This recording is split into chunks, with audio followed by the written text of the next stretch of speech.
munteekateeka namutaika yo kwagala okukendeeza omwana wa Nambi ne bannayuganda abasangibwa mu Buganda ne bannayuganda abasangibwa mu Buganda nga ye alaba bannayuganda ndoza balinga basula mu nyumba ye erwa Kitula kubanga State House siye bannayuganda balinga balya ku ssente ze abannayuganda balinga nga basomesa oba baaliisa ekitakwatagana ng'era empaleze singa omanyi ensi esinga okubeera nti erina ebizibu ye Uganda nti n'omuntu wa bulijjo eyeeyiza kyanaalya gavumenti ate temufaako emufaako nnyo ng'emugoba ku ttaka emufaako nnyo ng'emugyamu omusolo emufaako nnyo ng'emukwata emutulugunya n'okumusaanyaawo weefiirayo ennyo n'ebisigadde teyinza mufaa kubanga yo omulimu gwayo kujja kusaanyaawo kale njala bakubiriza omulanga enkola eno si nnungi basooke bajulambulira abantu kubanga Uganda tuba tetumanyidde nnyo okukozesa gaasi ono gaasi ono abadde akozesebwa mu hotels okusingira ddala nga Uganda tetumanyi nnyo okukozesa gaasi naye bandibadde ne basooka ne basomesa abantu gaasi ono akozesebwa atya era omuntu wa bulijjo asembayo ku wansi anaasobola okufuna ensimbi ezeetuusaako gaasi ono okumufumbisa singa omulemesezza enku n'omulemesa amanda kubanga nkimanyi n'okugula obuguzi container oba ogula go container oba ogula gas cylinder eyo ya kuba mayi mu Uganda basooka ne bakuguza gas cylinder ngeri yokka then n'ogenda ononye bareferingira gas oyo ekyo nayo kiprocessing ndala katosobola kunga nti omuntu alimo ogula amanda ag'emitwalo 10 y'ensawo y'amanda anaasobola okufuna ssente esobola okugula gas cylinder yokka separate eyinza okubeera emitwalo 10 plus gas bamutunda mu kilo gyakoma okuba kilo waggulu gyakoma okubanga obuwangazi katosobola kunga nti osobola okugatta okugula gas cylinder ogule ne gas ku muntu wa wansi atasobola nagula kikomando kyakuliisa baana bataano asobola okuba nti agula gas oyo naye saagala kuyitawo njala bategeeza obulabu bukiri muno nti gas ono bamugenda mukozesanga emu ku ngeri ey'okukolamu okutandika okunoonya ebikwata ku bantu bonna mu Buganda kubanga basinzidde mu Buganda njala balaga forms zino zizimu ku za linkinze ze bakozesa okuba nti bagenda kubajjako details zammwe zezo gas zezo details forms ze batandise okusaba bantu okubaguza gas muzira bulungi ngenda basomerako ku forms zino mubeere begendeza nnyo ddala abantu b'omu Buganda kubanga bw'obanga otaddewo bizinensi nga yakuguza bannayuganda gas gwe bagenda okufumbisa nga tomugenda mugabira bwereere okwetoola Buganda yonna kiki ekikusabisa details z'omuntu okutuuka okumubuuza amannya ge abantu basola nawo mu nju ennyingiza ye ensaasaanya na buli kimu kyonna ne national identification nga togenda muwa bya bwereere omubuuza byaki kino kye bayita profiling wano annex A oba party esooka ku application eriko project beneficiaries and project form beneficiary details eriko stroke Mrs. Oil eriko first name middle name last name national identification date national identification card kuliko date of birth buli kimu kyonna contact information kati onsaba otya contact information ng'ogenda kunguza gaasi okitegeera kuliko a telephone number, email address, kuliko preferred alternative, kuliko head of the house, kuliko permanent address, location, village, house number, parish, sub-county, district, city or town. Details of the household members aged above 18, consisting of people living together in the house, having common kitchen. Kati no buuza bino byonna details.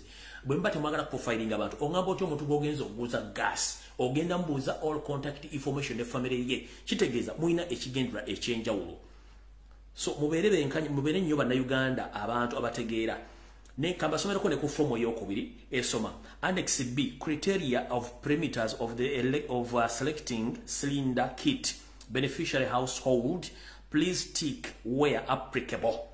Number 1 bagamba house unit structures permanent semi-permanent temporary one bagamba roofings of the kitchen roofing tiles iron sheets or glass shade nogako ebintu bakubuza byonna bikwatagana ne batandika okuteeka no wansi education level of the LPG user bakubuza n'obuyigirize bwo gwayagala ki gwe bagenda okuguza gas bakubuza oli ku primary level o level a level ne bagenda ali wale bakubuza literacy or others if other specify ne bakubuza n'ebibuuzo bingi nnyo ne bakubuuza average of monthly income in Ugandan shillings ofune emitwalo 5 ku 10 10 ku 2 2 ku 3 ne bagamba source of income employment self-employed non-employed oba others ne bagamba naye bana basajja mu Nyarwanda mutumanyidde kati n'obuuza omuntu gwo nti ogenda mubuuza gas ate wakyombuuza contact information okutuuka okwagala kumanya enfuna ye mugende mpola wale kitatambula bulungi mbagaye buli muntu yenna gwe bagenda okuguza gas oba gwe bagenda okujjako details bwe mbanga ngenda okugula gas tekineetaagisa agenda kufuna contact details zange mbeera nga omuntu yenna azza okugula ekintu n'entambula nengera teetaaga contact information mubeere careful nnyo bannayuganda mwegendereze nnyo naddala abantu bali mu Buganda mwenna nga temuli n'abaganda mwenna awo tuvuddewo okusookera ddala anjira kuyisa bambi akala okusiima n'okwebaza kwa muzadde w'omukyalo ono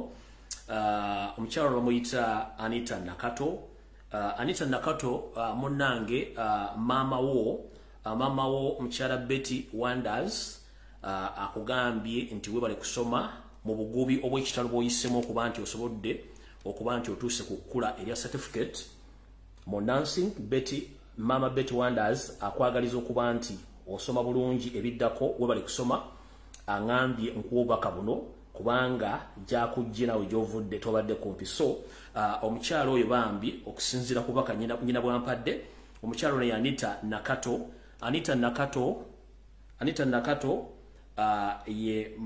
Anita Nakato yoyo bambi webale kusoma amama wo Betty Wonders ne baganda babiri okuli Anita ne Michelle bakwebaza okusoma era webale kubeera mwana wampisa okubanga otuse ku kkula ekyo kibadde kyangu nnyo nga bumanyi ebyaffe mu Uganda ne bakwebaza nti webale kusoma munnange webale kusomera ddala okutuuka ku kkula bagamba genda mu maaso ng'osoma kuba tekibadde kyangu buli muntu alina olugero lwe gyavudde so maama ne baganda bo bonna bakwagaliza okuba nti weeyongerayo okusoma mukyala Anita Nakato webale kusoma message eno evudde wa maama Betty Wonders ne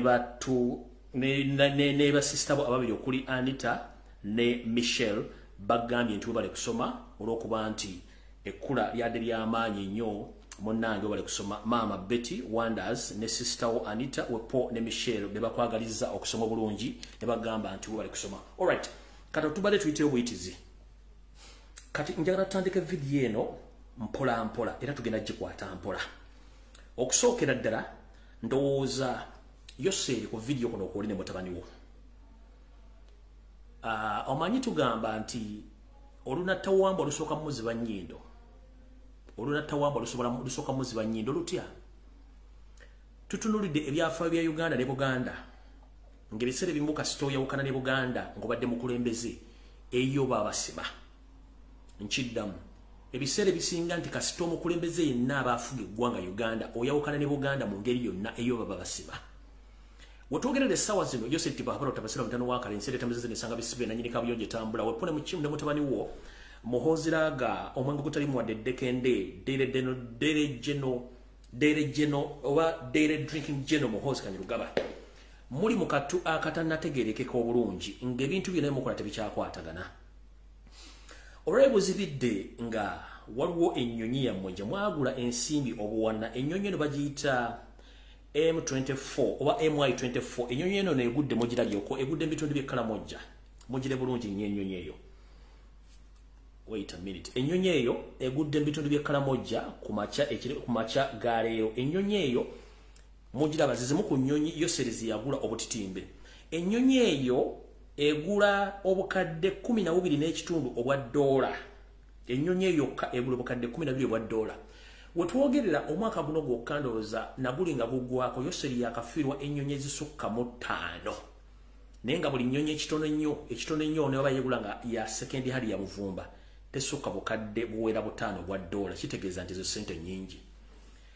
obulombolombo oba obwonde bwonna bulaga nti waliwo ekigenda okujja mu Uganda essaawa yonna ne bwe munayiwa amagye ku kkubo ne munaagayiwa ku bbo ne munaagayiwa waliwo obubonero bulaga nti waliwo ekigenda okujja kiruwa wetwogerera omukulu ono yakoze tweet eno Peter Kawujju omuvubuka ono yali akola mu State Council nga omukyala Jennifer Namusisi akyakolayo nga director. Yakoze tweet n'agamba Uganda Electricity Transmission Company Limited has informed us of the national blackout. UETCL technical team is establishing the exactly of the problem as well as working to restore the normal supply. All inconvenient caused are highly regretted. Bemba mutandise okujjako amasanyalaze eggwanga lyonna nga mukimanyi bulungi nnyo nti Uganda already amasanyalaze geyina tegagimala ne mutandika okujjako eggwanga lyonna ku bintu bigenda maaso mu ggwanga kitegeeza waliwo ekitambula nga kyewawula ne kijja kutuuka we kiraga. Kati awo njagadde kuyita obuyitizi nnyo bategeeza nti akukyaye bwawerekera ku bangi agujabagira. Yoseri security yokka gy'obadde oyina be bannayuganda bokka. Naye bannayuganda bennyini obafuukidde ekizibu kitegeeza tokyalina security n'ewaka. Abaakuleeta mu ntebe w'otudde baali Baganda. Obasse obamazeewo. Abaakuyambako kutuula awo n'okkubeezaawo ebikolobero byonna by'okoze baali Bamerika n'Abangereza. Essaawa zino babafuulidde obugere n'oyolekera n'ogenda ewamukuluteeka munda era n'osaba kampuni ze ezisima amafuta zijje zikuyambeko baziteeke ensimbi mu kwongera okusima amafuta n'okutambuza omudumu ogutwala amafuta e Tanzania. Naye wasooka n'okola ekintu ekyo n'otuma Wassaanya Gamulengejja Ssaalongo agende e Bunyoro ateekeyo ekifaananyi asige ekifaananyi nti amafuta gali mu mbeera nnungi era gavumenti abajogera amafuukulo okusima amafuta bakikola mu bukyamu n'okola programu za gavumenti. Ekyo nakyo ne kibeerawo.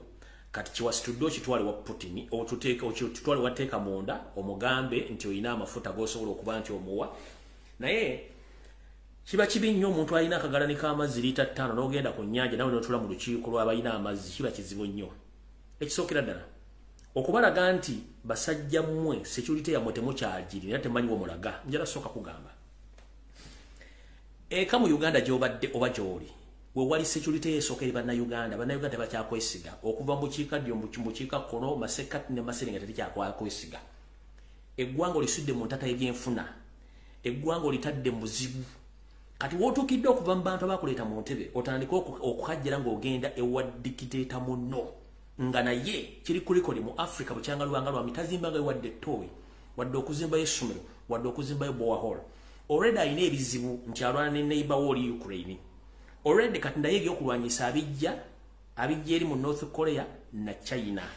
Talina wajja byakulwanyisa. Kati mwe mwagenze n'engalabi zammwe mugende ewateeka munda omugamba ajja asindike kampuni zijje Uganda zisima amafuta. Oba omuguze ebigimusa Russia zizimu ku nsi esinga okulima mu Europe ate zimu ensi esinga okufulumya ebikibi ebigimusa. Tolina kyogenda mugamba. Ekigendera kyabadde nti okusinziira ku sources zange munda ebyokulwanyisa by'olina bikuweddeko ne ssente tozirina wogenda zijja. Gwe kennyini wagazi ya gavumenti n'ogazi ebyokwerinda byo ng'oyagala bakole ki ng'oyagala kwenywereza mu buyinza. Ate kino njala kubuuza bannayuganda. Omwami ono bwe yagenze ne bakulu banne bonna omusajja abagambye bumanyi nti ngenda bba waŋŋano. So yayononyesereza omuwa omusolondooza okuva e Uganda okutuuka mu ggwanga ewateeka munda kirabika kyatutte ndowooza obukadde bwa $2 obusukka mu 2 naye yaggyeyo pakiti za ŋŋano. Kitegeeza n'oligwe muliko talina kyasobola bba kuba naye akyalina ebizibu bye. Security gy'olina eri waka ate naye yakuvaamu kitegeeza tomanyi kiki ogenda kuzzaako. Ekyo si kyekikulu. Gy'okoma okulinnya oba enkima gy'ekoma okulinnya gy'ekoma okukolesa obwere bwayo. Effujjo lyolaze ku bannayuganda n'okwesimira obunnya kitegeeza nti gwe kennyini ogalinnye gye gava. Nalabyeko omanyi obusiru butta ate tubanga omusiru mu bagezi ate tubanga omugezi mu basiru bintu bibiri bya njawulo. Tubanga omusiru mu bagezi ate tubanga omugezi mu basiru. Kati Yoseri ne family yo ne government yo wawe watuufu emugwa. Ku makyankedde okumanya omusajja ono yeerabidde nti dikiteta alina bw'anaaba anaagwa yeerabira gy'avudde n'akwatagana emikwano emirala ate ffe kiba kitukolera. Ndabye abasiru ku social media kuno abagaayo obutta. Kyagulanyi yagenze kulaba firimu simanyi yasaba abalesiale saba n'ababaali yagenze biki bakulu njera babuuzayo ekibuuzo. Robert Kyagulanyi Ssentamu ayina emmotoka ez'amagye, Robert Kyagulanyi Ssentamu ayina amakomera oba yakulira poliisi oba yalina ekintu kyonna ekitta abantu mu Uganda. Gwe mwogerera yabatta so si Kyagulanyi. Kye bayita okulabisa oba exposing kintu kirala ekyo mujja kitegeera. Mmwe ekizibu kye mulina njagala nsooke nkubuulire. Ekizibu kye mulina mu abasajja beeyita Abaganda abamu nga mulina ebizibu bingi nnyo. Omuntu bw'asirika muyita musiru, ebiseera ebisinga omuntu okusirika taba musiru aba ategeera. Ekintu Kyagulanyi kye yagenzeeko mmwe temumanyi muyinza okirabanga firimu naye ngeri documentary. Documentary is based on a reality. Bagenda ku exposing Museveni ojja kutya. One, gobadde okimanyi nti firimu eyo gwe gye muyita firimu documentary ng'ebeesinze ku reality egenda kulaga ebikolwa byonna Museveni byakoze. Gwoza Kyagulanyi yakwata kamera ekyo nga kimaze. Gwolooza lwaki mu kaseera ke kamu Al Jazeera yazze nekola documentary neeraga nti Museveni yali mu lukwo olutta omugenzi John Amobio Garanga owe South Sudan. Mu kaseera ke kamu video nakene negiteekayo ku macha. Gye buvuddeko era bwe mba ku video ngenda baterayo video eraga nti Museveni kennyini ye yali olukwo mu Gaddafi. Kati tugenze ku nsonga endala. Olwo butegere bana basajja ba nane ba propagandalist nti okutegera kwabo kwa munguwa. Nkubuuza gwolooza lwaki mu kaseera ke kamu Al Jazeera yafunye etya obuyinza n'olukusa ogenda ku exposing Museveni nekwata negera nekola investigations nezula ti Museveni yali mu lukwo olutta John Garanga. Ekyo kimu eya Gaddafi gyeri. Essaawa yonna mugenda kulaba olutambi era nga either Al Jazeera yerukoze oba CNN oba TV nga bakulaga ani yali mu lukwe olutta omugenzi Laurent Desire Kabila yali president wa Congo. Olutambi lugenda kujja.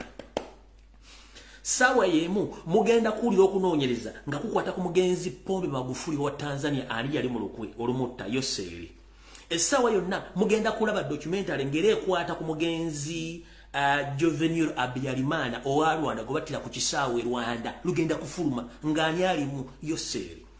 Era kyekisera kyekimu olutambi olugenda gattako n'omugenzi Ntabyamira Sepiriani era wa Burundi olutambi lugenda kufuluma nga luluma Yoseri. Essaawa yonna gye mujja katono mugenda kulaba ebintu bingi ebyali bisirikiddwa nga bitandise okulaba nti Yoseri bitandiko. Abasajja bano bakumanyi bulungi nnyo. Buli kimba kimanyi just bade balinda bulinzi ssaawa kiki ekigenda okukolebwa. Njagala bwebuuze ebbanga lyonna lwebadde ng'olina balobbisti bagenda mu International Monetary Fund, bagenda mu World Bank, bagenda mu House of Commons, bagenda wa Queen, bagenda mu International Criminal Court ne bakuterayo akabega. Era ku last moment wano twagambe teri kuzikiza ICC International Criminal Court we acceptinze a petition y'abana Uganda abakulu Robert Kyagulanyi Ssentamu okuteekayo omusango ne batwala ebbaluwa ne bagulisiivinze ssaawa zino. Gwe tolaba nti waliwo ekigenda maaso mu ggwanga. Kati guwadduso ogenda wateeka munda yakuwadde engano. Kyokka ebintu bingi bitandise okuviirayo ate ng'obujulizi obubi bugenda kukuluma. Obujulizi obukuluma nti era gwe ogenda okutta Ssaabasajja Kabaka kubanga mukimanyi bulungi nnyo nti mulina system esoma nti musoma mu bitabo by'abasajja abafuzi b'amatwale nti bw'onoba otwala eggwanga sooka kutta abantu abo bonna abakkirizibwa mu bantu y'ensonga lwaki Kabaka wa Buganda olwadde Mutebi II mwali mukoledde olukwo olumusaanyo nga muwadde obutwa era kati muwulira ennugu olw'okuba nti waali omukama wa Bunyoro mwamukola ekintu kyekimu owankole musajja teryamanyi Mugabe wankole gyali owattole kyamutukako oli Katonda yamanyi mulwanyisa monarchy zonna eziriwo mu Uganda musobole okutwala ekiwedde kubanga okimanyi bulungi nnyo nti mu mission yammwe kawo mentality ne idiose yammwe ebalagira nti you are going to conquer Uganda within the shortest period of time kubanga mulina 50-year master plan mwagala konkweringa mutwale ettaka lya Uganda lyonna nga mulinako obuzibu. Naye njala babikira nti ekyo kikyamu nnyo. Njala tegeeza eggwanga nti omukiise wa Nakaseke mu ssetteeserezo w'eggwanga mukulu honorable Honorable Lutamaguzi Semakula ajo yasimatusa okufa era mukama amukingiriza olwaliro kuba nti akyaliwo era afuna obujjanjabi naye nga enteekateeka enkulu nzize mulabula ne mugamba nti omusajja sali musale amwetaaga mufu essaawa yonna olw'ensonga nti y'omu ku bali omuziziko ogw'okulemesa omukulu ono okutwala ettaka lya Buganda lyonna mu bitundu byonna eby'eggwanga olw'okuba nti abasajja abalina okulwa n'ettaka lya Buganda bonna abasinga obungi omusajja ono yaba compromisinga abala zaali nkwezenge abala tebaali Baganda nenga beetuma amanya g'Ekiganda. Soka webuuze ekintu kye twayitanga Buganda kokasi kyaddaludawa tekyayogera kuwadde ku mbeera ya Ssaabasajja Kabaka ey'obulwadde ku kibba ttaka tekyazoogerako okusengula abantu ku mataka tebakyogerako era n'embeera ey'akatuubagiro eyaliwo mu bitundu bya Buganda bye bisinga obungi nga batta abantu wali yakyogerako kati katutandike bulungi nnyo n'olutambi lwa leero mujja kutya bulungi nnyo era buli muntu yenna ali mu Buganda ng'atunda amataka n'agula amataka g'Abaganda n'abasengulako oyo temubuuza akolera ani be bantu abakolera Jeno Salimu Sale mu Buganda njala tegeeza Obuganda nti family ya Yoseri nga kuliko ne Salimu Sale ettaka lya Buganda balirinako ebitundu 65 ku buli 100 okuva olubiri we lutudde mpaka ku nsalo za Buganda wonna we ziri baakola batya basooka ne banoonya ebiwandiiko by'ettaka bino ne basigazako ebimu ebyasigalo ne babiddiza Wasanya Kaloli Charles Peter Mayiga n'Ekiwalabe Male ne bamala ate ne bakozesa Wasanya okutandika okubaguza ebyapa ebyo n'amataka nga bagazzaayo gye buvudde katono Wasanya yagenda e Bungereza ne munne David Wasajja ne bagulawo omusa wagula gavumenti ya Bungereza nga baagala babawe ebyapa bya Buganda original ebitandika mu 1800 plus bafunako photocopy ezo bakozesezza okuddamu okugenda mu system ya Uganda Land Board Uganda Land Commission okuddamu okuyingira mu system okusangulamu ebyapa byonna ebyaddala ne batandika okuteekamu ebyapa ebifu kwe basinzidde okutandika okutunda amataka n'okugabaganya abantu ku mataka n'okutunda ettaka lya Buganda lyonna era kyova olaba nti buli muntu wena woolya nti waliwo ogoba ettaka waliwo ajja n'ekyapa ng'aga nti wawe naye ng'atudde ku ttaka ganna ekyapa kya myaka 2 myaka 3 myaka 10 naye ng'onazze ekyapa kikiraga nti kyakayingira mu sisitimu kubanga bakozesa mayiga okukola ekintu ekyo era ettaka litundiddwa bulungi nnyo kati omukulu ono Salimu Sale ne muganda Yoseri balina ettaka lya Buganda ebitundu 6 ku buli 10 nga bakozeseza Buganda Land Board Kiwalabe Male ne Charles Peter Mayiga ekyo bakibakozesa bulungi nnyo ettaka ne balitwala naye nga bana bagamba nti buli kintu kibeerako entandika n'enkomerero Yoseri ali mu nnaku ze zisembayo ono omusajja kisawo ovuga Salimu Sale ali mu nnaku ze zisembayo nze mbuuza ettaka limukuŋŋaanya how sure are you oba mwefumiitiriza mutya nti ettaka eryo mugenda dditwala bulijja ku bwannannyini era mugenda ddibeerako mpaka bbanga ki ekisooka ettaka lya Buganda teririna mipiira terisenguka ettaka lya Buganda lirina bannyini lyo buli mwana gwe bazadde kwa muzzukulu amanye ettaka ku baazika jjajjaawe ani yalitutte ebiwandiiko birina kati kuno ko bayita okukuŋŋaanya ebintu nga togenda genda nabyo ekizibu kye mulina mulina obusiru bumu bwe mulowooza nti bwe mufutubbala ku bantu nga mulina emmundu buli kimu genda kitwala mukuŋŋaanya ettaka muzimbeko zi factory muzimbeko buli kimu n'ekiseera kigenda kujja nga temwine mugenda kuyita buli kimu nga mulina okireka ate temusuubira nti enkwezegeze muzadde waliwo agenda okuyimirira mu Buganda atandika okucyalenjinga Abaganda ku ttaka lyabwe ekyo kizibu nnyo teri agenda kisobola ekyo mbagamba kizibu nnyo teri agenda kisobola kucyalenjinga Abaganda ku ttaka lyabwe ne bwe nnaasangako nga kuliko Sheraton tujja kufaafaagana era tujja gimenyako mpaka bwe munaategeera nti Abaganda baagala ettaka lyabwe awo nno we tugenda tutandikira tusooke tulabe ensonga nga bwe zitambula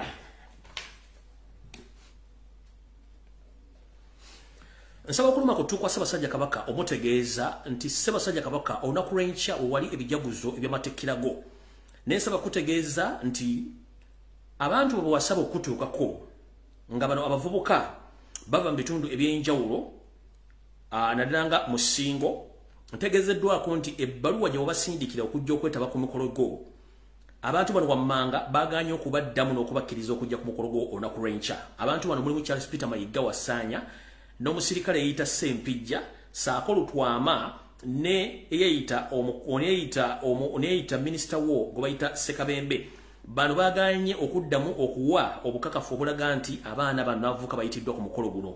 Sebo Ssaabasajja Kabaka mpologoma ya Buganda olunaku lw'enkya bw'otala abavubuka be webbaluwa okubayita ku mikolo gyo egy'enkya okuva mu bitundu byonna ebya Buganda, kimanye nti bano abatamanya ngamba bali emmengo babayimiriza obutajja kubanga babaganye nga n'ekitundu kyennyini wadde walina okubeera omukole wagazi wennyini munnange bafunzizaawo tebaagala bantu bajje mu bungi okwokwengeriza. Tugenze mu maaso. Ssaabasajja Kabaka era nsaba okukuluma kutu nti ebintu byenzize njogera mu Buganda bonna okutuuka olwaleero kansubire nti osindise abasajja bo ab'ekyama okugenda okukebera ku bintu ebyo. Kubanga we twogerera tuyinza okuba nga tuli wano nga lubaale mubbe nga tukuuma mbugo. Abantu bangi batera okumbuuza owaayo omusajja ng'omulemeddeko nnyo yakubbira ki? Wasaanya simu banja naye tammanja. Ekizibu kyange biri ebizibu bibiri ekisookera ddala. Lwe lukolo yeetabamu okutta Ssaabasajja Kabaka, ekyo sikiriziganya nakyo. Olukolo okubiri kwe kutunda ettaka lyonna erya Buganda eririko mayiro 9 ng'ate bwe lyali nga ligabanyizibwa ettaka lyali lya buli Muganda aliddawo. Kati ffe abaana be tuzadde bagenda kubeera ku ttaka ki? Ekyokusatu kwe kuba nti abaana ba Buganda bafuuse momboze mu Buganda wonna ng'omukulu ono agabumbidde. Ensonga esembayo kwe kutunda ebifonze kennyini kamwa kwogera wennakulira n'ensajjalaata okuba nti sikyayina lugero lunjogerako nti waliwo wennasomera oba wennazanyiranga. Ekyokulabirako nze kamwa kwogera nasomera ku Nabagereka Primary School wano ku Mwanga ku kooti ya Mwanga ng'okimbiikiriza ova ku lubiri waggulu ku kageeti kano akawansi mu Basumaali n'oyambukira ddala n'otuukira ddala ku Pride Theatre. Kati katonnatuuka ku Pride Theatre wakati awo ewali garage empitirivu n'ekitundu kye bayita ku mbuzi naye bw'oba oyambuka bwoti ku mukono gwo ogwa kkono awo nno wali ne lufula y'Obwakabaka wali n'oluzi lwe bayita lufula wali essomero lye bayita Nabagereka Origino. Essomero eryo we nasomera. Charles Peter Mayiga, David Wasajja Kiwalabe Male batunda essomero eryo nga ttaka ne baliguza Muhoozi Kanyarugaba. Kiba kitegeeza history wange nganze omuntu azaliddwa mu Kampala mu Buganda si kyamwine essomero balisaanyaawo bagenda kuzimawo moolo. Ku ttaka eddala lyatundibwa mwenna bamanyi mu Kisenyi Emmengo we nakulira wabeerangawo ekikuŋŋaanyizo bantu ffenna abavubuka bwe twakuŋŋaaniranga abava mu Kampala Central oba mu kibuga mu mbuga enkulu oba gye tuyita Kampala Central oba gye tuyita Kampala Central na mu Luzumba giyita Kampala Central. Ffenna abavubuka basinga obungi we twakuŋŋaanira mu ggombolola y'omukulu w'ekibuga.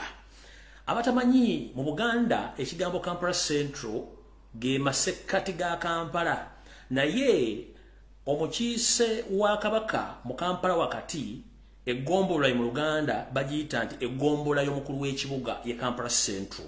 So nno ekkuŋŋaanyirizo lino lye bayitanga social center we twazannyiranga katemba oba we twazannyiranga emizannyo opo n'okuyimba wepo n'abakubi b'ebikonde we baabeeranga we kyaggwera nga era n'abasawo ab'ekinnansi bonna Baganda we bakuŋŋaaniranga era wabeerangawo n'emyoso egy'okutunda eddagala egganda. Ekifo kino era Wasajja Kalu Charles Peter Mayiga Kiwalabe Male David Wasajja bakiguza hamu nga mukozi wa musajja Muhoozi Kanyarugaba era nawo ekifo kino kyatundibwa ne kitwalibwa bulungi nnyo. Kitegeeza nti faamu tetukyayinawo bintu byonna bitulaga nti twali tuwangaliddeko mu kitundu ekyo. Ebyafa bya Buganda byonna ebisinga mu bisaanyiziddwawo nga n'ennyumba eyasembayo okusaanyizibwawo ennyumba ya Musolooza eno nno nga eri ku kinnya na mpindi n'embuga enkulu eya Buganda ey'Emmengo. Musolooza nno muntu mukulu nnyo mu Buganda naye ennyumba gye buvudde katono yasendebwa n'amaka ge ne gakubibwawo. Kati essaawa zino bagenda kuzimba golofa ng'era Charles Peter Mayiga Kiwalabe Male David Wasajja be batunda ettaka lino. Mu bufunze ebijjukizo byonna ebya Buganda byonna bitundiddwa omukulu ono okuba nti bo baagala kwekkusa ate n'owulira abantu ababalya mu ngalo nga bagamba nti bo kye bakola omusajja akoze era azimbye Obuganda so nga ate Obuganda busaanyizaawo. Ssaabasajja Kabaka era asaba okukuluma kukutu nkutegeeza munnange nti obadde okimanyi nti we batera okuteeka emyoleso egya Buganda egyolesebwa n'okukolawo oba olumu ensiisira z'ebyobulamu nti omukulu Kiwalabe Male ne musajja munne era Charles Peter Mayiga ekifo kino bakipangisa ekitongole ekikwasaganya ku bantu ababundabunda be tuyita ba refugee okuba nti bakolerawo emirimu era nga olubiri essaawa 24 luba luggule nga teruliko wadde alukuuma naddala mu kageti akawansi nti abasajja abakazi Ethiopia Eritrea Somalia n'amawanga amalala gasiiba omwo mu lubiri nga geetala mu bakola emize egitasaanye na buli kimu ekitasaanye okukolebwa mu lubiri omwo nekikolebwamu kale Ssaabasajja asaba okuluma kutu nti n'olubiri kennyini munda waalwo baalupangisa era nga buli luvannyuma lwa mwezi bano bafuna obukadde bw'ensimbi 10 mu kifo ekyo era abasinga obungi bwemuyita omulaba tenti nga ziri waggulu zeenaanise ekifo kino nakyo bakifudde ky'abanoonyi b'obubuddamu nga mubasiiba olubiri kati lwafuuka nnagalaale asanga yayingira era asanga yakolamu kyayagala kale tuneebuuza Obuganda bunaalaala butya oba buladde butya nga n'olubiri lwennyini olwa Ssekabaka luyingiramu buli kintu kyonna ekisoboka n'ekitasoboka kale njala kutegeeza Ssaabasajja Kabaka omuluma kutu nti munnange ebintu bituuse Obuganda bandibanga abasajja bano balina enteekateeka esembayo ey'okutunda buli kimu ekyetaagisa okutunda awo nga nvuddewo njala kutegeeza mukulu Kiwalabye Male omunaanule bwe bamaze okunaanula mu woofiisi eyo sinze nakunaanuddemu nze mbadde mbagoberera kumanya bubbi bwamwe butuuse naye ntegeezeddwako nti gw'omu ku bantu abataddewo ensimbi ezitayinaalina banoonye omusajja ono afe bulwokuba akulimya empindi ku mabega era akulemesezza n'okukulabisa mu Buganda buli muntu akutaddeko amaaso mangi naye njala kubuuza mukulu g'obadde olowooza okubba eggwanga lino n'okubba Obuganda onoogenda bw'otyo okugumiza embiro ng'olwokuba mulina ssente era musobola okutiisatiisa abantu olwokuba nimukola Museveni kati njala kugamba ekigambo kimu Yoseri taleka bujulizi bw'akuwa ekyama kye ng'ekyama mu kirina ekyokusaanyawo Ssaabasajja Kabaka era nga Museveni bwe yali abawadde obuwumbi 6 n'ekitundu nga mugenda bukozesanga enkwaso mulumbe oba twandiyise okumulumbira Ssaabasajja Kabaka mu praising Yoseri bwe yawadde ajjanjabe Ssaabasajja Kabaka bwe yababuuza nti omusajja anaawona bamugamba nti oli yafadda mulowooza Abaganda tebamanyi era mwali mwateekadde nani agenda okumusikira nakyo titumanyi kati wabanga Yoseri yakuwa ku kyama nga mwali mu luko olutta Ssaabasajja Kabaka koza kamanye ng'akoza n'owebbwa nti naawe yakwawula esiridde ate mwenna akabinyawe kaali mukimanye nti ensi ebalaba tugenze mu maaso kati ngenda kuzanya obutambi buno bubalage ebifo bino we biyimiridde essaawa zino bye tubadde tubagamba kanzanye kamu ku kamu wano wali amataga ga Ssaabasajja Kabaka agasinga obungi agatundiddwa we wali amataga ga Buganda agasinga obungi agatundiddwa then mulyoke mukakase lwaki Salimo Sale alemezza Mayiga Emmengo kubanga akimanyi Mayiga yalina omukolera omulimu gwe ogusembayo n'okutwala ebintu bya Buganda byonna ebisinga obungi yensonga lwaki omwami ono alwana nnyo omusajja ono asigala Emmengo tugenze mu maaso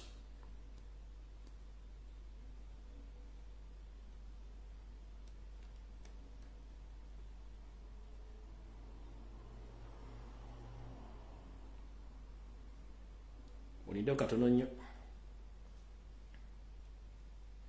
buli video gyolaba gyogenda okulaba essaawa zino egenda kulaga akayanja nga bwe kayimiridde bice bigenda mu maaso then nzanye n'eddoboozi muwulire bulungi nnyo lwaki Salimo Sale takira Mayiga kuva Mmengo tutandise n'eno embeera y'akayanja bweyimiridde essaawa zino nokulambulira saidi ze eri gye nagambye ku papapo eyo bazibayo kusajja ne batwalirayo ddala waliwo obulenga saidi ze eyo waliwo eri egundi waliwo galagi waliwo ne hotel yokukifayenga kyasi olengera galagi eyo ne hotel eyo papapo ate abo bazibawo ne wafa amazzi agali gava eri ge nagambye gali gava gulukulubaga loodi gagendanga mu katobazi kali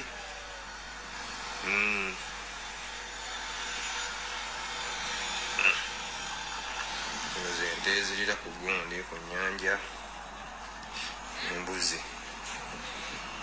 aba nogalajo giraba waliwo osaidi eno wali galajo eno wali lutobazi ne banyigawo ettaka ne bakola ki naye twebuuza nti gye bajja olukusa ne bafuna ettaka eng'eryo ettaka kyalina inlet wabula gyesikaalina bezina outlet obucaafu wona bonna bwovudde eri munabagengera bbala agafuta eyo ono mujja kutya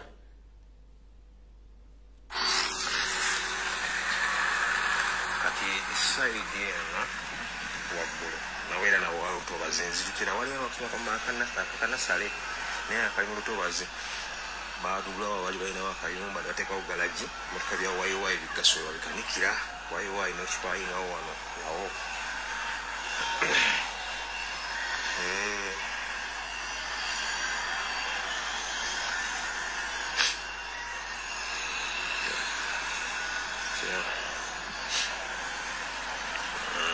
wayiwayi kanikira usebutanda muzulange gye bagenda bagwamu abantu kati eno zone gyolaba eno yali Kayanja zone gyetuddaku wali endala Inspire zone kuba senda wonna Kayanja zone eno yalingamu abantu naye babagoba ne bateekawo washing bay ne bakanika washing bay wayiwayi ekanikirawo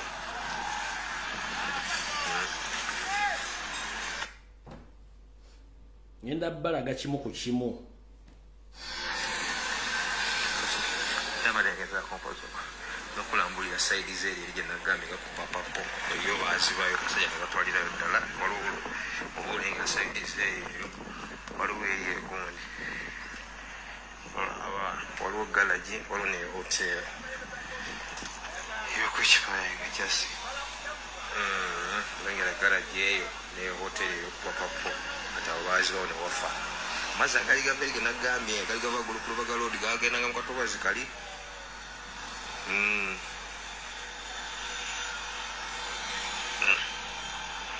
zino zente ezirira ku gundi ku nnyanja embuzi aba no galaji ogiraba waliwo osaidi eno wali galaji Kayanja almost 50% kafudde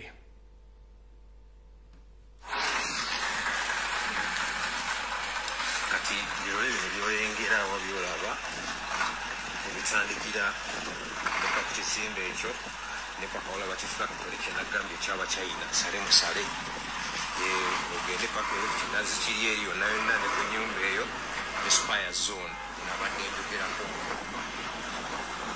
okululangako kaali wakati abatuuze abaali bakakiri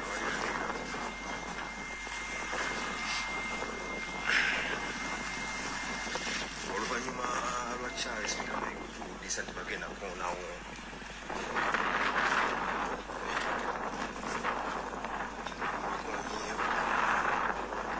tusibye abantu okusasula bagenda basasule n'abasasula twali mabativu nabo ne bakolaki ne bakkiriza efactory gyolengera kinaze kyolengera eyaba China era leno sali zino bakyasensera nawe olengera ke Kayanja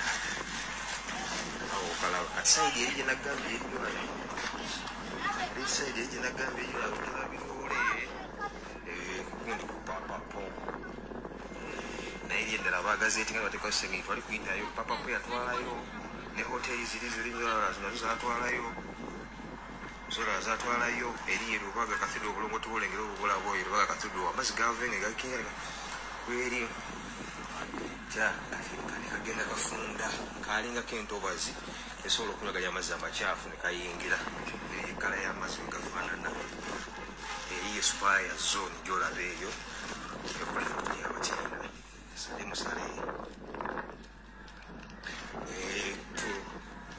Dodo ne Mungozi ekyolengera bwoleza emmotoka niwana balala kati bana babakyakuye abamu kakufugende nawo nange kyakugenda naye abaddewo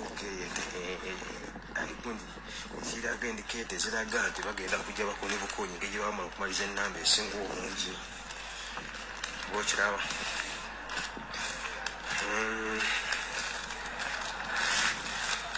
gale era abasinga obungi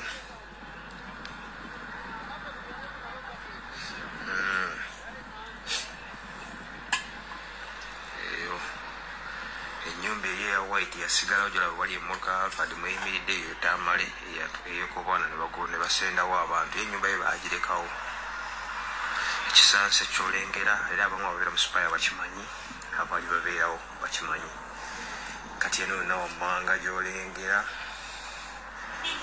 Bachina basensiddewo era bakyamugenda okusensera saidi zeeno era toli alikwatako naye nga bujja bagenda kuzimba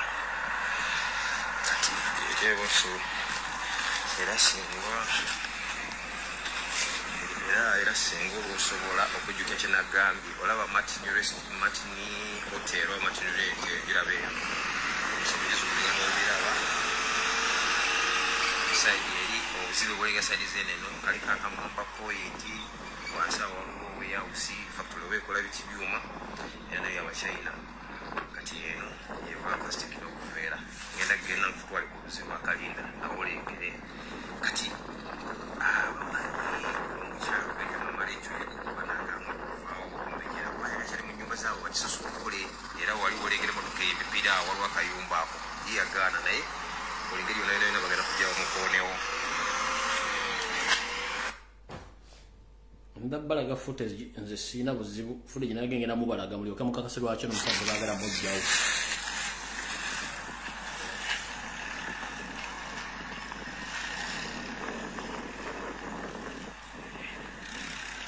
era waggulu wali tenti ezo ebiri mulina abagereka primary school olengerezo wabadde omweroso lubiri abagereka kati ekimukisa mulungi nti ntuuse ekunyumba yakatutunde yatunda supayi eyo kubana ne defense etuuga era enyumba ya Mr. Tamale enyumba ye yasigalawo bayateesa nawo nesigalawo iraba enyumba ye yasigalawo tugenda mu maaso footage akyajja mukakase lwaki mayiga bamugambye okuva Mmengo ebyo byebimotoka ebiri waggulu ku lulimi bitweera era bitweeranga byabwe ate erige kyenagambye yannabagereka etunda mu Ndeeba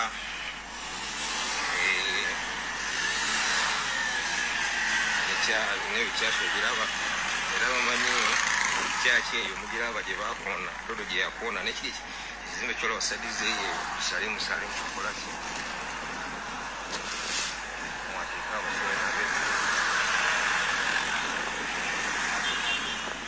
eyo kyaki gye bakoona tumize kutyo eriye mu Ndeeba nebikali nebiraba ebyo nayo yasale musale kagosing bay eyo oluzi lwa Kalinda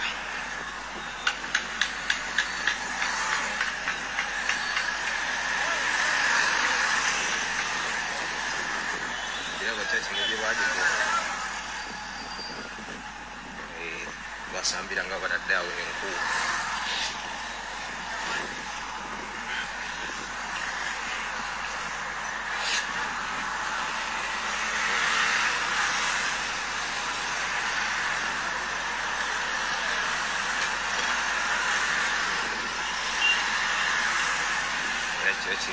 St. Peter's Church.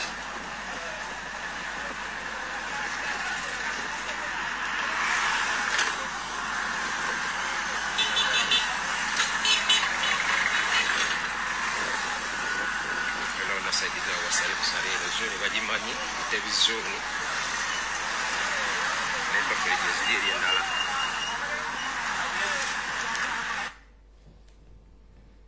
tukyagenda mu maaso footage waali oluzi bengenda okulaga olaba olufaanana oluzi lwali olungi oluzi lwa Buganda lwa muzizo mu Buganda olwo ensadiza eri bawafactory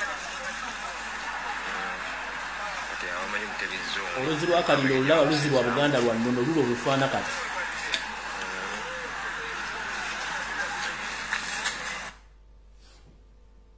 kati ndoza mutegedde bulungi nnyo abantu omanyi mu Ndeeba na buli kimu kigenda mu maaso mu Ndeeba kati njala sooka bategeeza musoke muwulire amaloboozi gano then tulyoke tusimbule tugende ku programu ya Ndeese kati njala bategeeza Yoseeri ne munne Salimu Sale bawadda wasaanya ensimbi okuba nti wasaanya amakinga sure nti abakwasa olubiri olwo nze kamwa kwogera nenzija nenfaafaagana nabo ensi neetegera ne basooka beesonyiwa olubiri kati kye baakoze baguze kye bayita Ndeeba buli poloti yonna okwetooloola Ndeeba Katuwe olubiri lwonna ettaka eryetoolodde olubiri lyonna baliguze lyonna kati olubiri olusigadde mu bbanga oba okitegeera bulungi nnyo mu Abaganda abali eyo Wasanya lwaki tava Mmengo Salimu Sale kubanga akimanya amuzanyira omuzannyo ogusembe baagala kutwala lubiri kati baddidde ettaka lyonna okuva Kayanja ka Kabaka yingira Ndeeba lwetoolole ku Mawendo yingire Katwe yingira mu Kisenyi okutuuka lonna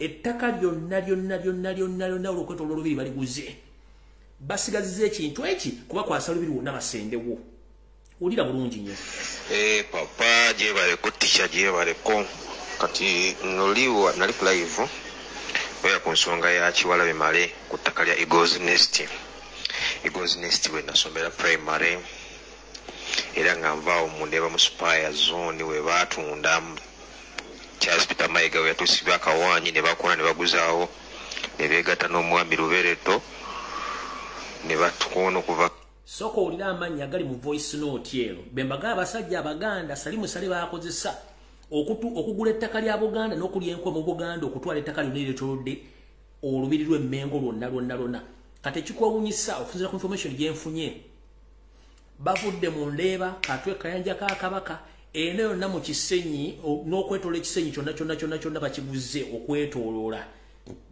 in fact kati yina baagala musalako egombola gye bayita Mmengo oba mu lukago bayita Mmengo mu Ndeeba Kisenyi Katwe gira bamaze omugula bamusazeeko yenna amanya ge mugenda okuwulira tegabera surprise gye muli mugawulire bulungi nnyo yensobola mu Mayiga bwe bafuna ekizibu adduka Salimu Sale bwe bamugobye yaddisa mukama Salimu Sale eggulu Salimu Sale nayimiriza okukola ki okumufuutula wulira bulungi nnyo muwulira amanya voice neno kanjidde bulungi nnyo eno papa gyebaleko tisha gyebaleko kati noliwa nali live oya ku nsonga ya Kiwalabe Male ku ttaka lya Eagles Nest we nasomera primary era nga nvaawo mu Ndeeba mu Spire Zone we baatunda Charles Peter Mayiga we yatuusibwa akawaanyi ne bakola ne baguzaawo ne beegatta n'omwami Lubereto ne batukoona okuva Kayanja paka ku lubiri Salimu Sale n'ayitawo abakyayina era babizimba era obuyagala footage yawe nja kukwata naye mukulage olayo ngeri gye batusiriwaza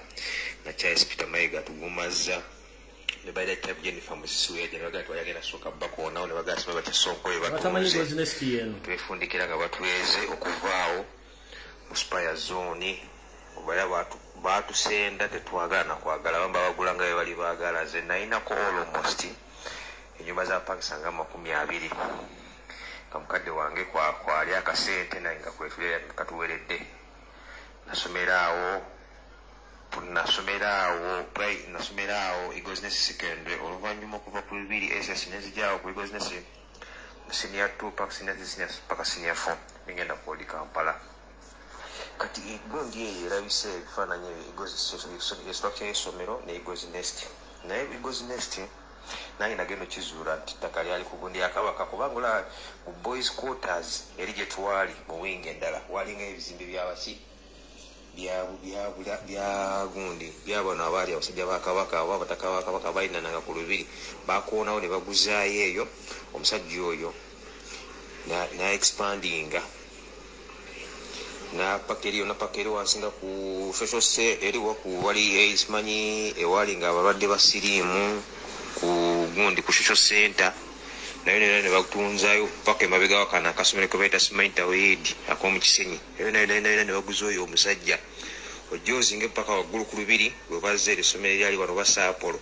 eryali nesimanyi Kyaggwe primary we lyadda waggulu mwenna abatamanyi kitundu ekyo kyekitundu kyonna ekiranye olubiri lwa Kabaka Emmengo kati bakugamba nti bazinzeko ettaka ly'omu Kayanja konna bagenze mu Ndeeba kati bamusazeeko abayingidde Mengo Parish kwe kuli ekifo kuli AIDS Information Center ne bambuka ku Eagles Nest ne basalako wano ku social center wonna ettaka lina baliguze kati n'okwetoola okugira ddala wonna batannaguladiza wano kunga ku Ngalabi naye kati wasigadde wonna okuttaka baliguze kubanga ono Salimu Sale yakolaga ne Mayiga okukola ebintu bino byonna kuba kye baagala bamale okuba nti awonna baguzeewo muwuliddemu essomero lya Kyaggwe Road Primary School enteekateeka yali bweti nti Kampala City Council bwemala okuguza ettaka eryo ne bamala okutunda ettaka lya Kyaggwe Road Primary School State Council ya situla Chagorodi Primary School nejireta waggulu ku lubiri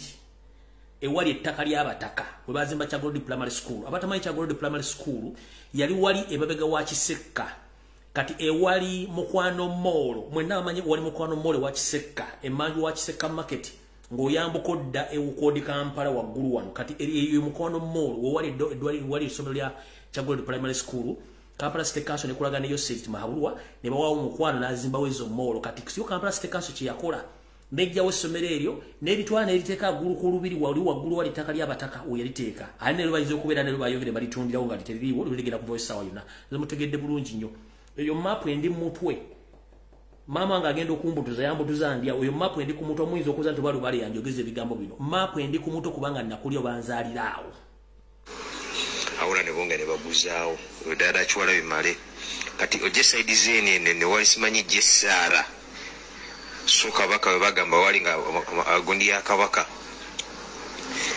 awo ne manjo jinga tubodalinga yo Jesara neno eno Nakasero Secondary School naye mwe nagira nazinga nasibya ddala ku lubiri era obutandika buti ku lubiri ng'ova oluguudo lwebata simanyi ranges weke simanyi bali Ntuuma Road kipande kiriko Eagles Nest Secondary School kikomera kibasiba kiriko Eagles Nest Secondary School paka otuuke paka wansi wali kati ensonga endese era ensonga ekukakasa ddala kituufu kiwala bale yatunda n'ensonga okukatiza n'abantu beyaguza wano essomero eryo lya mukyala omukyala oyo tumuyita director ye Jennifer Dozwhite erinnya akozesa lya musajja baawe bamuyita Bush Dozwhite n'abaana babayita Sean Dozwhite, Rick Dozwhite ne Shani Dozwhite yazaala abaana basatu bonna balenzi omukulu ye Rick Dozwhite so ye pastor youth pastor wa Igonet eriento ya primary nga omukyalo oyo ayambibwako oyo baawe oyo Munnakenya naye yakuzibwa bazungu okuva eri mu America be bamwadaputinga ne bajja wano mu Uganda n'abaguza oyo mwami gwogereko kibalabe bale naguza oyo Jennifer Dozwhite ne bakola eyo era Eagles Nest Ministry bo wali bajjanga sente keri bazungu ne bagula eka tukivuddeeko naye ng'ettaka eyo lyalingako ebintu bye mwalingako n'ennyumba z'abasajja abo abali oba otunuulira ennyumba eziringa eri ku Bulange enzimba eyazimbibwa eri edda yali abasajja abakungu ye yali sadize eno Gwenda Cross nga gye twasulanga mu dormitories nga gye tusuubira nga bazikonamu ne bazifula dormitories paka bagenzi nga bazikonamu ne bazimbamu ebizimbe ebyabwe ne bazimbamu dormitories z'abalenzi eri wansi wammanga ne bateekayo church ey'abaana ne primary eno waggulu nobayo secondary ne church gye twasumirangako simanyi fellowship kati eyo yembisa ya Eagles Nest era muli kyewayogedde ddala kituufu nti kiwala emale yatunda nange njonga kikatiza ddala nti yatunda era yatunda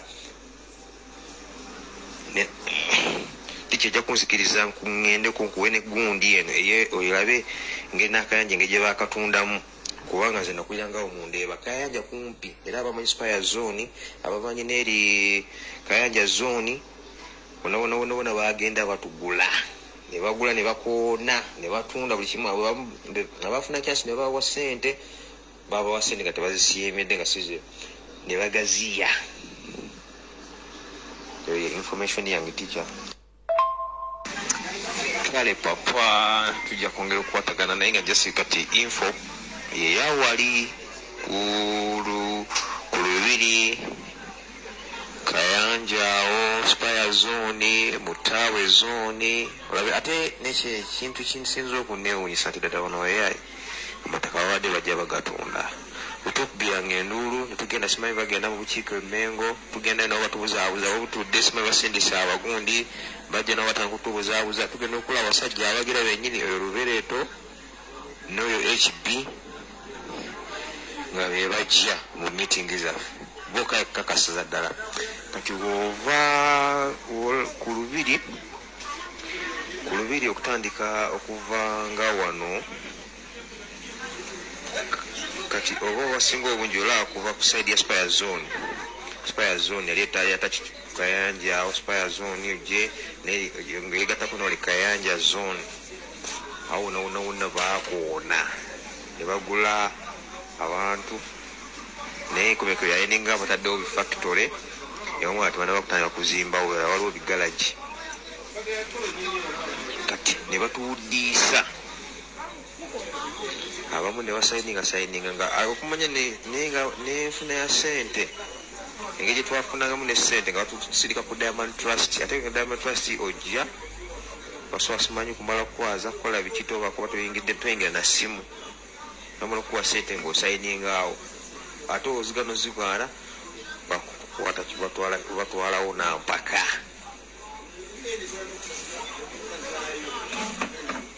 bweto ezo zone ne zivaawo Spire Zone, Mutawe Zone, Kayanja Zone ne ziviirawo ddala zaalimu abantu enkuyanja nga beeyambiseko Sale ne Muhoozi kati wammanga side ze Nakross wammanga nga ku TV Center eyo kulina n'abayanga Sebagala awo Mutege Sebagala alina akazimbe Tege Sebagala alina akazimbe Mamba yeri bisa mu kigambo kya Mamba naye nga yeri akolera Janet Museveni akolera Mukyala Museveni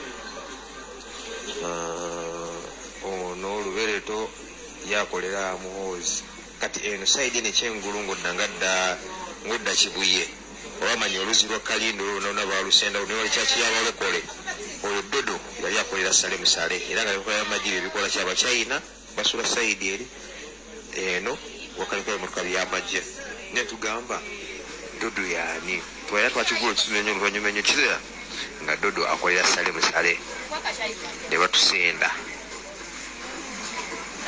kati eri musaidi zeri eri wali Dodo eri walinga Nsiike Zone ne Mutawe Zone ezo zona ne zivaawo webati abasajja ekintu bakyo twaza nja kwongera kuwa info ne clip erimu ebifaananyi wenge olabisa abasajja bano. Alright, information mugiwulidde ngenze ku kirala. Era Ssaabasajja Kabaka nsaba kuluma kutu nkutegeeze nti musajja wo guwawa okulamulirako mu bitundu bye Kasanje ku luguudo lwa Nakawuka eyita Dube atasasula tax omukulu Andrew Benon Kibuuka nga yegassiwa muno wa LC1 omukulu Charles Sulaimani Serugot bwe nabalemesa okutunda ekisaawe ekye Kasanje ate munnange baabuukidde kintu kirala.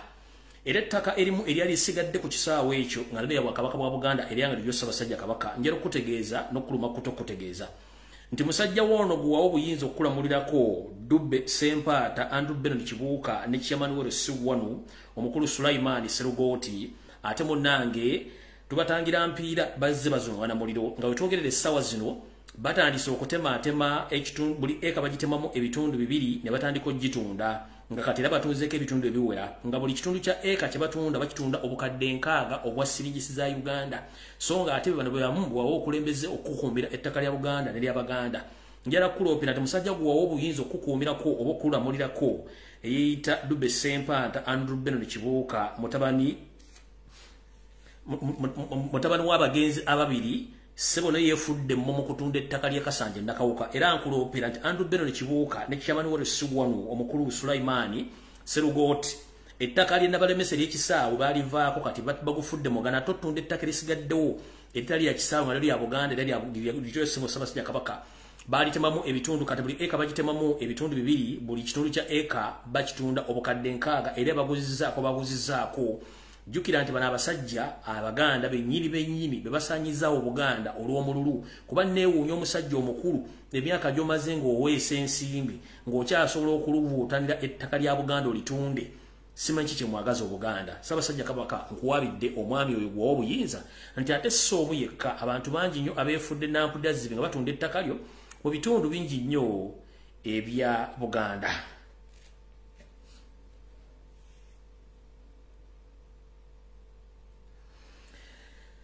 njagala nno okubajjukiza mwenna Abaganda essimu ngenda gitamu eddakiika 3 mbajjukize nti okujjako nga yabaloga akyali ku mupeera waggulu nga n'embuga akyaziwanise era nga atulingizaako atukubira ne kajjambo n'abagamba mbalaba ndibaddira amadda simanyi ki kyabatuukako mwabateebuusa twogedde kuno nakuli ng'abantu bako ne munnange mugaanye okuggula amatu gammwe nga bwe tugamba nti embuulirire tefa yonna ate lulindabo olwange oba zirindabo olwange butotawa musibe emmere naye ffe abamu aboogera ebigambo tetugenda kulumwa nnyo singa mukiddamu abafubutuka ebigambo bino ku social media tetugenda kulumwa nnyo nga mmwe abagufudde omugano nga bakimezezza okw'omusana mubeera mu bimansulo mubeera mu kunywa walagi mubeera mu kulya nnyama na kubeera mu biduula nga temusobola kumanya ku nsonga zigenda mu maaso mu ggwanga na mu Buganda mugenda kaaba agajjulujjulu nga ffe nno munnange twategeera era twabaako we tubeera ne tugamba nti katusobola okukola kino okwetangira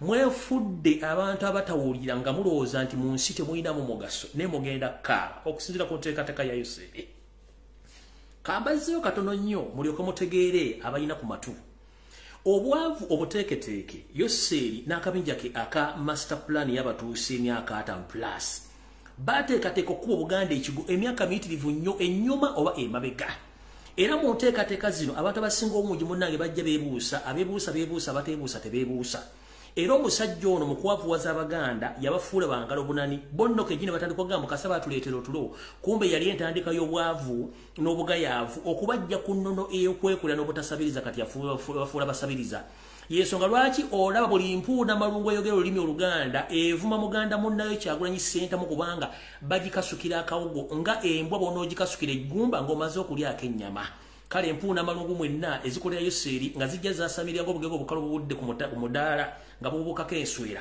abafumba Muganda munnammwe nga bawa amagumba gebaliddeko ennyama mbatumiddeko kubanga ekiri atabaala kyekiri nasigadde waka tugezaako bajja mu nvuba muganye kati kambajjukize mu bintu bino wammanga obwavu obuteeketeeke okwavuwaza Abaganda bwe buno wano wammanga omusajja ono bukyangajja mu bukulembeze yamanya nti Abaganda nina osooka obbasuula atya n'abagamba mbawadde otulo mwebake nammwe ne mwebaka ne mufuluuta abamu ne batuuka n'okunnyampulukuka n'ababati ne gakaddiwa ne mutandika ate kuteekawo matundubaale kubanga mwebase nnyo babawa otulo mugenzi okujjukira okwebikanga obudde bugenze bwe bwavu bwe butasoma bwe busirwe mulina okutandika okwetundako amataka ne mutandika n'okutunda ku mpya zammwe mulina okubanga mutuula ne mukajjalaata oba ne musajjalaata kati mutandise okutunda okubanga baabasiba amaaso ate ne babaloga ne musobola kwetawuluzaako obuloge bwe muliko tugenze mu maaso omukulu oyo yasooka n'ajja ne program ey'obusaanyi obwa siriki mwenna ne mugwa amatu ne mutandika okulima obusaanyi naye gye byaggwera nga tewali wadde alina boarding essaawa zino gyagamba nti ajambula ng'ava mu busaanyi buno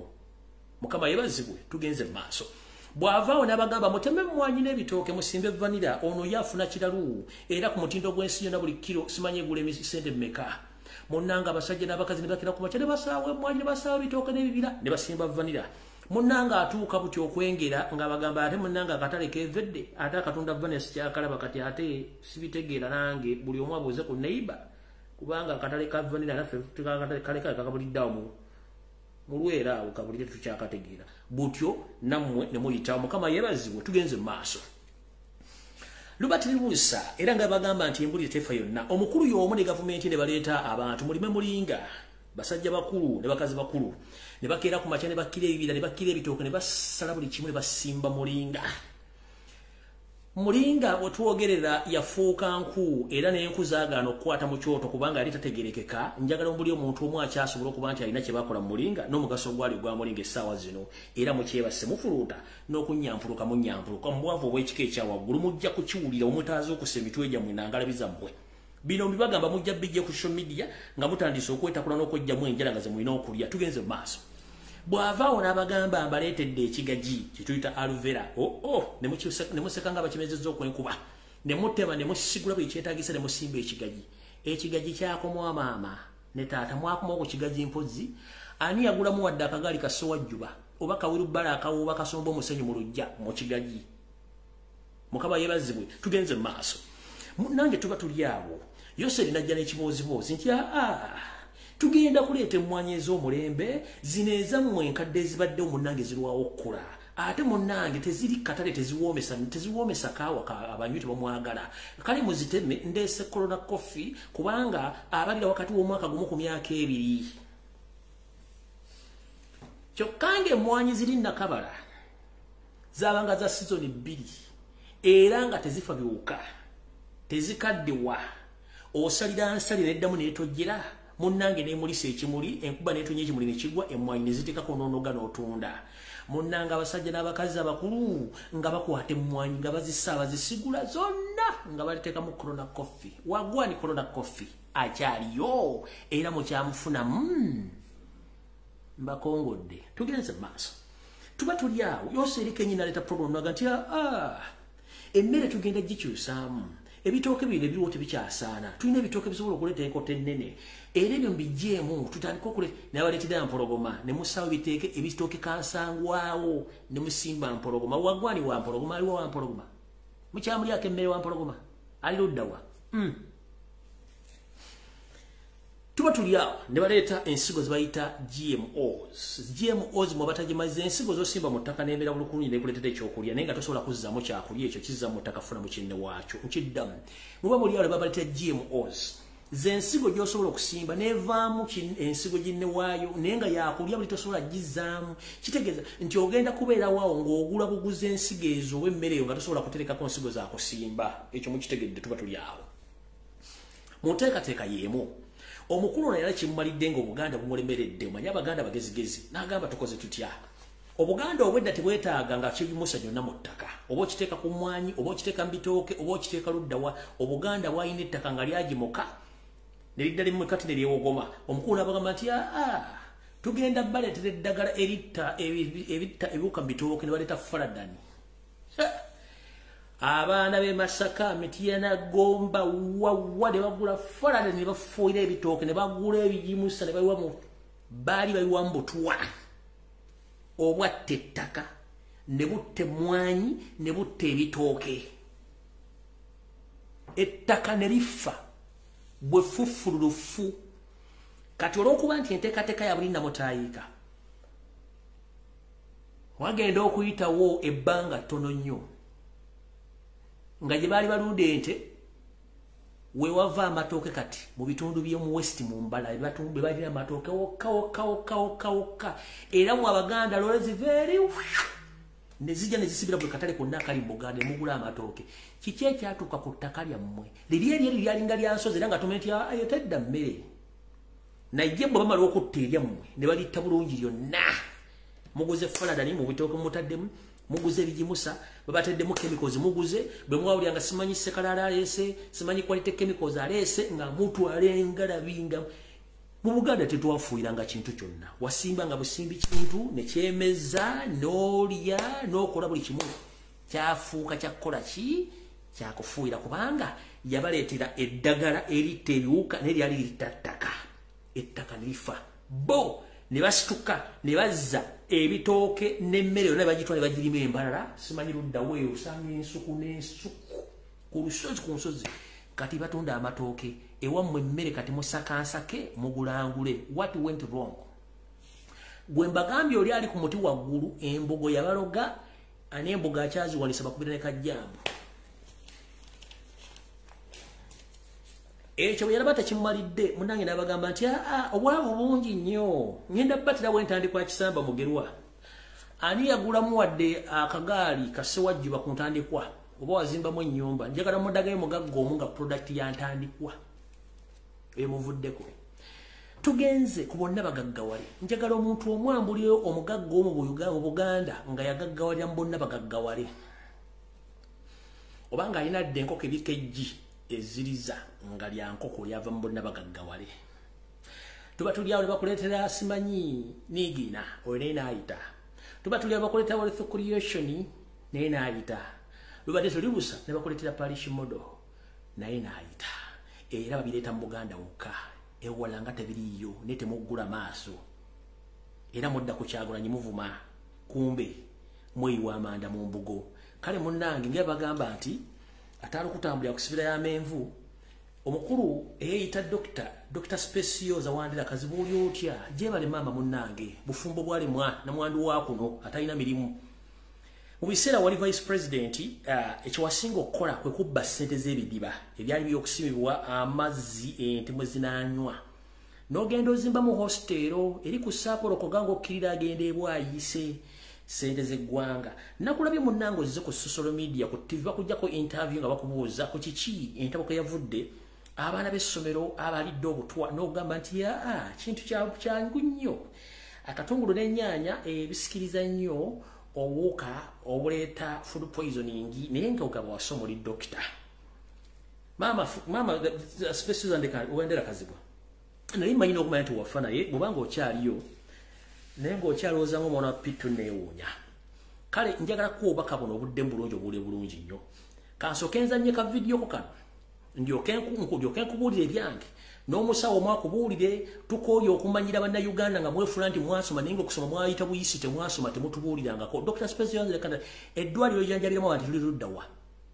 Dr. Wandera Nayigaga Kazibwe bufumbwa bwalema eyayigiriza abakazi okuba ku ngufu n'okuleeta omwenkanonkano era nga bamusize n'okuliyetinga ennamba y'abakazi abavudde mu bufumbo nga balemeddwe obufumbo. Simanyi mwaleeta simanyani mwaleeta simanyi omwenkanonkano nga mugamuga abakazi mwenkanonkano guli ludda wa? Mwe musinze bwe kennyini amafuko gaakulema wava mugenda okukola nga muli b'omusajja bamusaba munagwe ekiro simanyi ogenze ku state of emergency yose linakuujja ekiwojjola amaka ne gaffa omusajja ne mwawukana n'abaana b'omusajja n'obagana ogenda okwanjira wa kitaabwe. Naye tukimanyi nti yose yakozesa nnyo abantu abatulooza nti bagezi ne basiruwala.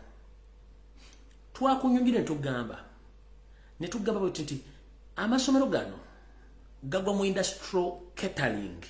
Industrial catering tebafumba mmere bagitereka. Mu industrial catering tufumba according to numbers. Era emmere tufumba y'abantu abo bagenda ogirya ku namba yaabwe. Era bwe gwa tufumba endala. Ku makya bakena bafumba emmere nga ya saa 7. Bwe ziwera saa 8 nga baze okulya ne bafumba ey'olweggulo gye bagenda okulya ku saa 12 tesulawo. Kati gwatandise ku nyambo zitakwatagana busimanyi abaana waliwo omwana yaleese obutwa oba simanyi bijanjalo biteekamu ennyaanya ate bisobola okukozinga food poisoning. Njala kubuuza mukyala mukulu dokita eyita dokita gwe mu kusoma kuba kuffe tuli wano okutegeeza abantu bemuyita nti baasoma twagala bategeeza ne bwogenda kugolola Moses bakugo n'onoonyereza emigaso gy'akatungulu. Maama kwata essimu yo nga nvudde ku layini wano ogenda onoonyereza omugaso gw'akatungulu era akatungulu kakola mulimu ki? Akatungulu kakola nga antibiotic kagoba oba katta obuwuka. Kati gwe ogamba nti akatungulu bukagatta n'ennyaanya kasobola okukozinga bacteria mu mbere n'aviirako okusesema kw'abaana ne bafa. Wavudde n'oga nti abaana tebannafaako wadde n'omutu wali yafudde mama kuba temuli wo gwazaala n'okamiza olira nga nti yamusubula wazaala n'okamiza abo baakula. Kati ababa n'omu tewali yafudde olwokuba nti gavumenti yaganye ofulumya mawulire. Headmaster mwamuganya okwogera. Golowooza nti abaana bonna mu ssomero lyonna obawera 6 bonna abafunye obuzibu ne bibiri bonna obutungulu n'ennyaanya ze zaabase oba abafudde kaleero tugamba 30 abafudde butungulu n'ennyaanya babase. Kati mama njala kutegeeza kansooke nzannye ka video kana abantu bakulabe ndyoke nkuwerevuyo n'omusawo munno akunnyonnyola ka video kaakalaba taakalabye omukyalo no ng'akinnamba kawulira. Abantu ababeera abangi nga mu ssomero ery'ekisulo emmere efumbibwa. Emmere eyo ne we tubeera ffe mu maka gaffe ng'ebijanjaalo oga nti kambifumbe eggolo limu nzija kukola ki kubibugumyako enkeera tulyeko ekyemisana n'ekyeggolo ate era ebyenkeera mbireke ku kyoto nneme kutwala nku nnyingi. Kaakati waliyo obuwuka bwe tuyita bacteria bwagala nnyo awali emmere ezimba emibiri omubiri proteins butambula buli wamu naye oluusi wabeerawo obutabeera nti abantu bafuddeyo nnyo naye usually mu masomero si bwe kiri kubanga ne mu maka gaffe ofumba ekijanjaalo bulungi n'okirekaawo ate bwe kiba kirimu ennyaanya n'obutungulu awo obuzibu ne bujjira ddala kubanga akatungulu kasika nnyo bacteria. Akatungulu abantu bagamba nnyaanya naye katungulu ke kasinga okusika bacteria. Nga sinnagenda wala nsaba omuntu omwoso okove ku layini eno ogende oteekemu onoonyereze ku ku katungulu omugaso gwa katungulu era katungulu kakola ki genda ku simu awo soko nga sinda kuwa kyange genda ku simu yo genda otekemu genda otekemu the benefits of low onion kubanga katungulu ndobo kafunjwa kasigade nga kabisi kaina omugaso gwegumu mmere gakolanga kabisi era gakolanga kachi nga kachi kafumbe kati njagala okwate simu wano nga sinazanya video jongera soko nonyeza omugaso gwa katungulu omanyi bana abantu bayita ba intellectuals mbu basoma bwogamba nti akatungulu bacteria zetanira nya akatungulu mama wasomera luddawa tobanga wasomera nawe ku nasa special wandika tobanga wasomera ku nasa road akatungulu bacteria zetanira nya akatungulu are you sure bane munyangwiri omujja kesimu ogende kugola Moses obuze ekibuzo kimu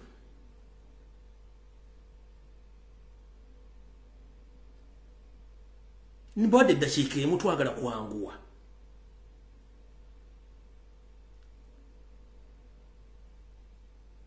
onampade yo chimuti it reduces high blood pressure oli mutufu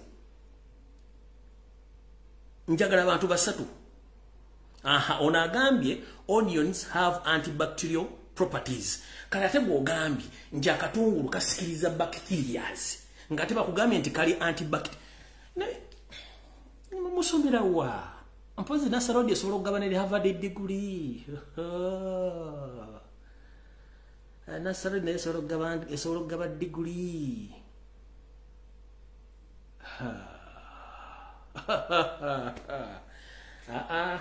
mazo okula buli muntu eyita nti doctor simanyi professor basana kuleta ku City Square nakubulirira musomesa nejiyasomera omuzadde oba akyali unabanja school fees ze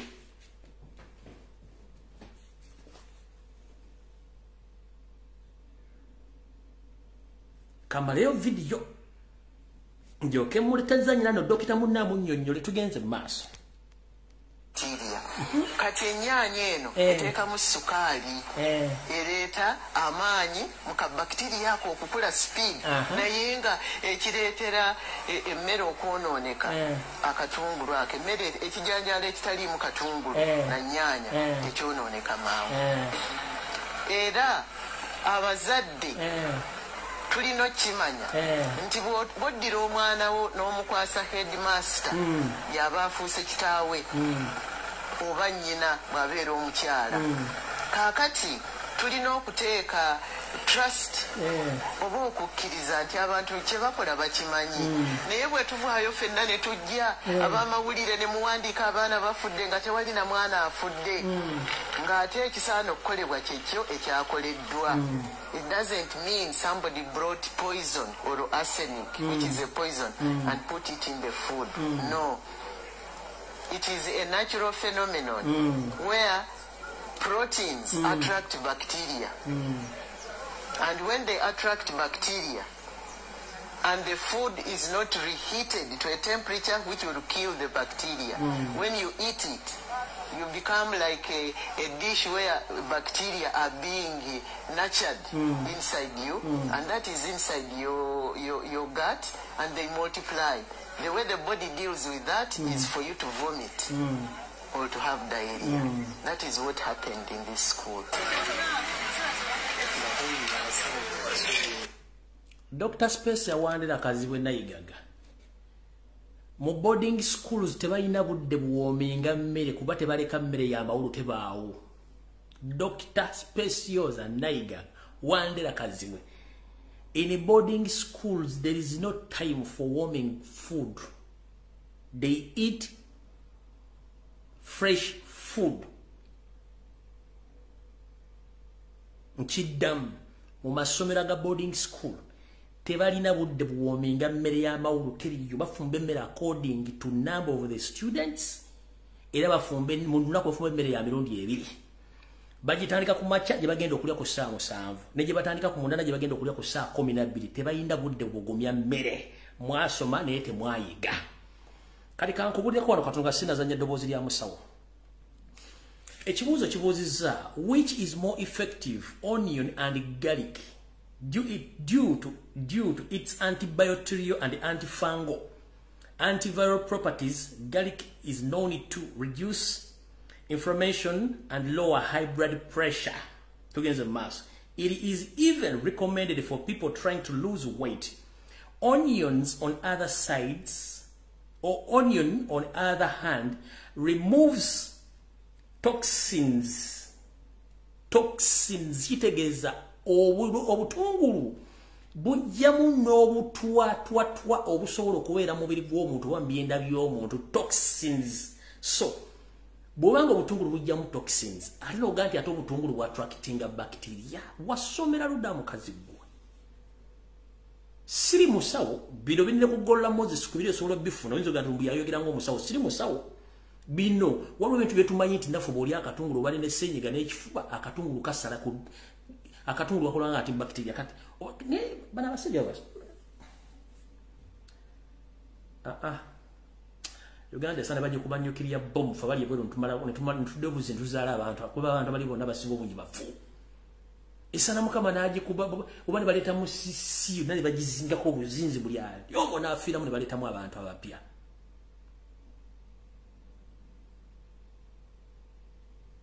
Tugenze mass. Tugambye onions, on the other hand, removes toxins from the body, normalize digestion, and excellent to treat cold and cough. Bwogenda mu ddwaliro ng'olwadde ekifuba ssenyiga bakuwa antibiotics. Kati ate oba olidde akatungulu kalimu ki? Kati bw'ogembwa akatungulu ka. Kankuzannyira omusawo bino ebigambo si byange. Mukama wange nkulamusizzaako. Abo be boogera sibitegeera bulungi. Kuba ffe twasoma bitya, abaabo basoma bitya. Naye nga mu bumpimpi mpozi tujja kufunayo olunaku tunyonyola abantu ebintu bino.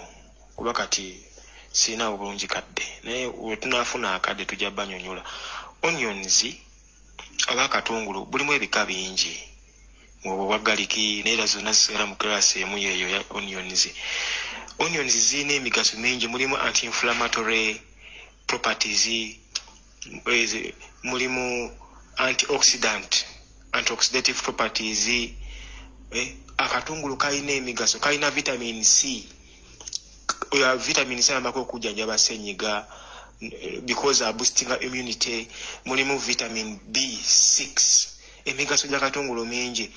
Atulaga research eraga nti akatungulu wokagatta n'ebijanjaalo teekwa nti biteekeddwa okukola food poisoning.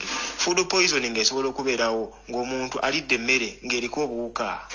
Emmere ng'eriko obuwuka n'ogirya ofuna food poisoning. Okitegeera ey'obwo obuwuka bw'oba olidde. Naye tekiri nti oba akatungulu oba bijanjaalo singa tetwafa dda ffenna. So it doesn't make sense at all. Akatungulu kalimu flavonoids, kalimu antioxidants, kalimu anti-inflammatories. Akatungulu kaveeko kalaba edduka. So emmere yonna woba ogigasse ngo esobola okukola food poisoning. Tugeze ng'olidde ebijanjaalo n'olya ebinyeebwa n'olya n'ebyennyanja, you are likely to cause food poisoning. Ate food poisoning kizibu nnyo okufuna severe cases eziyinza okuresultinga into fatal results like nga mortality, okuleetera omuntu okufa. Era just ofunamu kasitoma ka upset because omuntu wa naturally tulina bacteria mu mubiri. Tulinamu eziri nnomo, tulinamu Klebsiella, tulinamu Escherichia coli. Ezo zonna bacteria ziri mu mubiri. Ziri nnomo, ziteekeddwa okubeera mu kyenda kyaffe. Naye we zisukka certain amounts nga awo ziroka zireeta obuzibu. Naye we zibeeramu mu quantities ezeegasa era teziba na buzibu. Baleme tulowoozesa nti bacteria zo ziba mbi. Habula simanyi engeri yakunyonyola mu bintu bino kuba ndaba bingi, naye mba neetaaga ne nfuna akadde ne nkukolera audio bulungi. Ndowooza program simanyi bw'ogenda gikola. Naye nga tewali bujulizi mbu ogatta akatungulu ne beans. Abantu bagende ku internet bakebere. Okola dish ng'erimu onions n'ebijanjaalo ekoleeta food poisoning. Food poisoning esobola okuhappening at any time. Omuntu ayinza okuba n'reactinga ku mmere emu. N'olya emmere ng'eriko obuwuka. Okitegeera. Ekimu kulaga nti bacteria zirina mu mubiri. omuntu waba akozesa nnyo antibiotics side effects eziri common mulimu nausea mulimu ne diarrhea ekireta diarrhea because normal flora y'ekyenda the GIT system is being maintained by certain bacteria like E. coli. It's a common one. When you take antibiotics, they are non-selective. Zitta buli kawuka konna akali mu kyenda. Ako mugaso n'akatalina mugaso. Ekivaamu kwe kulaba ng'osobola okukola ki? Okuba ng'oddukana. Kubanga normal flora ebeera distracted. Ebeera destroyed actually. So, simanyi bano badokita baba practicing rawa naye nga kyolina omanya nti food poisoning tesobola kuleeta 1% chance okuleeta fatal mortality impact okuleetera omuntu okufa so tewaliwo omuntu ujagenda kugamba mumbu abaana bafunye food poisoning ne bafa instantly we batyo bo bakuze ddyo okunoonyeza ne balaba nti food poisoning batulage ku results batubalemu ku magezi. Tulina eddakiika 25 ez'okkuba essimu eddakiika 25 zokka munansonyiwa mbalina information nyingi essimu ngitadde tulina eddakiika 25 buli omu ogenda kukozesako eddakiika 2 abasigadde tunafuna olunaku olulala essimu nzigule. Dr. Specioza Kawandira Kazibwe ndowooza video gye wakoze bannayuganda twagala nnyo mubafule nti mwasoma nnyo ng'okusoma mulina kutono eri basawo bannammwe abasoma akukadde kafu tumanyi nti oli gavumenti apologist era twakutegedde ogwo omuzannyo gw'essomero mwagugadde bwe mutyo nga muli mwefudde abasawo bategeera kumbe mutubuulira obutwa. Hello. Wanji nyama. Webale tuweereza taata. Webale tuweereza. Kali nyama nawe bali kubeerako. Nze kanjogere kwezo eky'obutungulu oyo omukazi mumagalavu. Mukyala Specioza. Muki? Oyo omukyala tumanyi dokita bwe yasoma. Kubanga obutungulu bulina omugaso mungi nnyo mu bulamu bw'omuntu. Era bw'oba ogenze ebuyindi abayindi bafumbisa obutungulu bakufa e Uganda simanyi oguze kamu bubiri ng'ojja bufumbisa emirundi 2. Omuyindi mu mmere obutungulu assaamu obutungulu 4 mu mmere mu kiro y'ennyama assaamu 4 lwa nsonga. Ate tulina obutungulu bwa mirundi 2 akatungulu akeeru n'akamyufu. Kati akamyufu keko omugaso ennyo. Era abantu ke baakozesa nnyo mu kiseera kya COVID.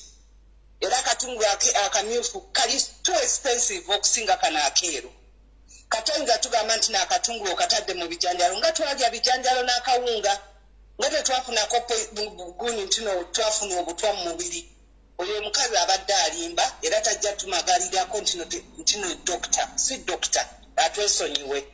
Batta abaana kali kyekyo nze kulumbye kyenjagadde akatungulu kali kawonya ne COVID era okanywa bw'oba olina ekifuba kati ngafa olwala ekifuba oyinza okusalasala akatungulu ako n'okafumba olumala okafumba n'okakamula mu mazzi ago amazzi ago n'ossaamu hani bw'ossaamu hani buli ku makya n'onywa glass half of the glass ku makya n'olweggulo ogenda okuddamu okukolola ng'ekifuba kyekutudde. Kati tayinza tumatiza ffe tubeera ku butungulu bwe tunywa eno wabweru bwe butujjanjaba empewo ya mawuggwe tajja tumagalirako naye atulekemu. Hello. Wanji nyama. Kale nyama nawe bali kubeerako.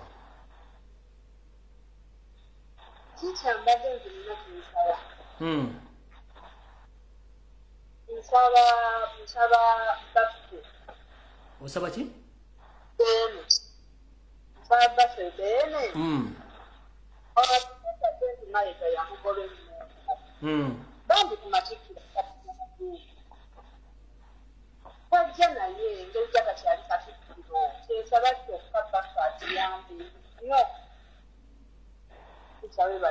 Kale nyama tuyanze nyama. Kale nyama.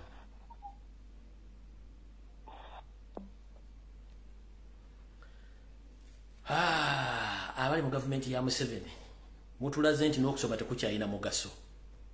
Yaliko vice president nojja nowa statement enfu kubanga mukimanyi bannayuganda tebasobola kweyogerako.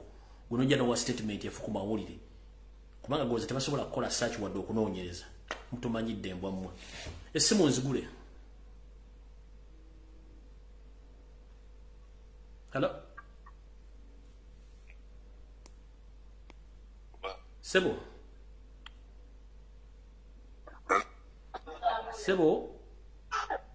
Mukama yebaziwe Sebo. Amina Sebo je baliko Sebo. Sebo abadde busy nadina kuweleza ka text. Sebo oli ku live ina keddakiika 2 sawo bakatugende. Oh ndi ku live. All right. Nkulamusizza nnyo. Waliwo mukyala badde ayagala okwogera wano. Sebo Mukama yebaziwe. Amina nyabo. Onange tusonyiwe nabadde mpadde ono obugambo bwange nga njagala onfunire katayimu akawerako nsobole okwogera naawe nti amanya gange bampita Saala Nalwoga ndi mukyala wa Mmamba ndi muzzukulu wa Kulendezibwa maama wange wa Lugave naye ebyo ndibikubuulira naye njagala onfunireyo katayimu nsobole okwogera naawe okubuulira olunaku n'akasaawa nsobole okwogera naye nkubuulira ebyafaayo kale mama okuva ku mulembe gwa Kamyowo mu Bitooke enyabo entandikwa ya Kabaka yekka enkiiko ezaali Kenya mulimu ekizaire Kenya enyabo abawo abaafa abaana abaava mu nsiko ne Museveni abaali mu palamenti ne batwala essooti bonna ne baggwawo nja kukubuulira. Amina nyabo. Nina bingi nno kuba ndi bamanzaala Luweero. Kale mama nja kufunira olunaku wiiki ejja kukubira essimu ensonga zino zitegeeze eggwanga. Njagala kusooka kwogera naawe. Kale bwe nnaava ku live kuno nja kukontaktinga enkya twogere. Kubanga saagala kumala ate nga bisaasaanya mu ggwanga. Kale nyabo. Sinnaba kumala kubikubuulira. Kale nyabo. Kale Mukama akunkuumire. Webale nnyo Sebo bali ddala. Kale Sebo.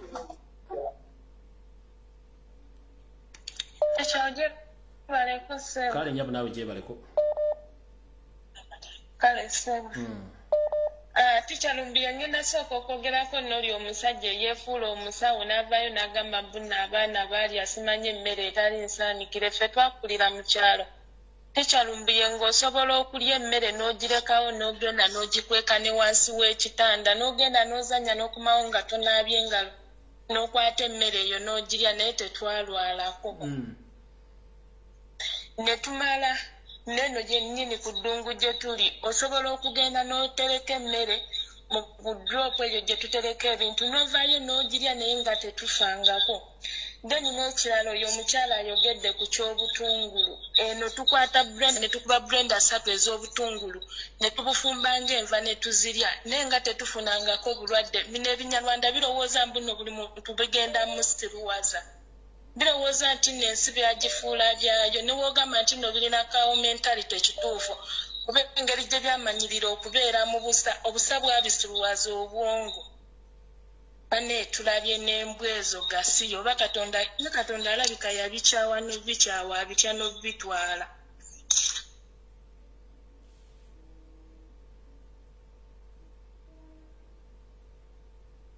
Hello.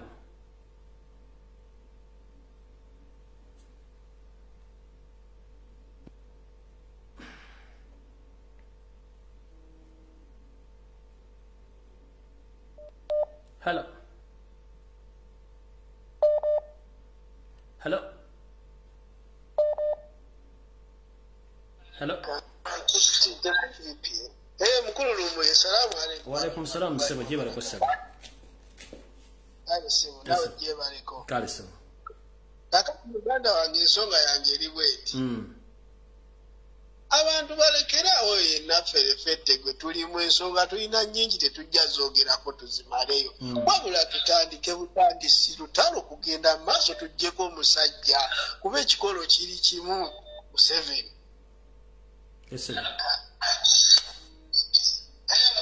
Ekitegedde muganda wange kubanga ebyo byonna netubyogera tebirina kye bigenda kukola nga tetuggyeko musajja bannange mumpulirizeeko. Tulumba olunaku lumu tweweeyo kiggwe abagwa bagwe ebisigadde tulibiraba oluvannyuma. Era tunayogera nti kino kiri no pansi eriemu buli omu kati alina obulumi ebyo ebyange muganda wa kale tweyanzanye sebo. Hello.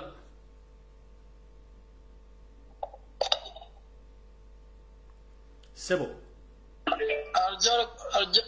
Ajara ko teacher. Kale sebo nawe jebale ko sebo. Na meta mukuru Samuel. Sebo. Tusemanya byo tuweereza. Amina sebo. Amazima tugalaba buli kimuntu kirabe kigenda mu maaso naye.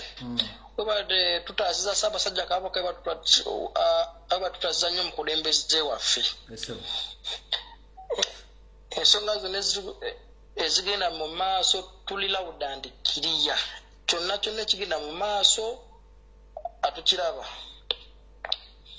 Naye tusemanyo empeereza yo sina nnyo kyempabula naye tugambire pata tusindikireko ku kayemoji tumemisinga nnyo ku 360 degrees neyanza nnyo neyanzeeki. Hello. Mukulu Lumbu yejebaleko. Kale sebo nawe jebale. Kati bannange kyembuuzaamu nze kyendabawo Ssaabasajja Kabaka talinawo muntu mulala ayinza mugamba nti nno bannange Obuganda babumalawo. Nze kyensaba akirisita afuneyo omuntu omulala Obuganda nga bugenda. Tubwesibyeko naye bugenda.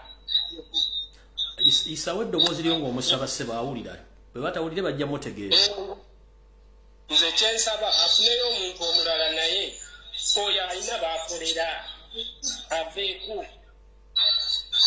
Kyensaba Ssaabasajja Kabaka kumuwaabira. Bane ku mawanga tukooyeeyo. Ku mawanga tukooyeeyo. Ebirambi twevemu bwebyo abantu baliko ebintu by'okwetiririra. Kyekyo kandeke n'abalala bateese. Kale esimu giwoyo boyi wali awo. Ono kandimu. Bano abantu nze kyembagamba tulekeraawo okwetiririra essaawa yeeno teri kyetuzza banange tuli bubi tukolera abasajja tebasiima ne otya n'okudda mu nsi yammwe sifire twazamisanga ku nsi ekiwulira n'abasajja tweweeyo bannange abagwa bagwe abasigadde tugenda abaana balifunamu nze kyeŋŋamba ekyo Mukulu Lumbuye. Kale sebo tuyanzanyo kablaza.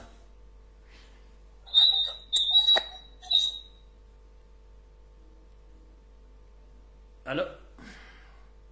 Ontoina network.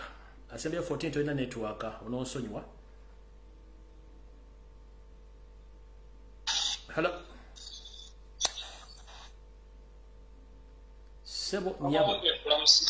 Kale sebo nawe jebale ko sebo. Kale munange. Sebo.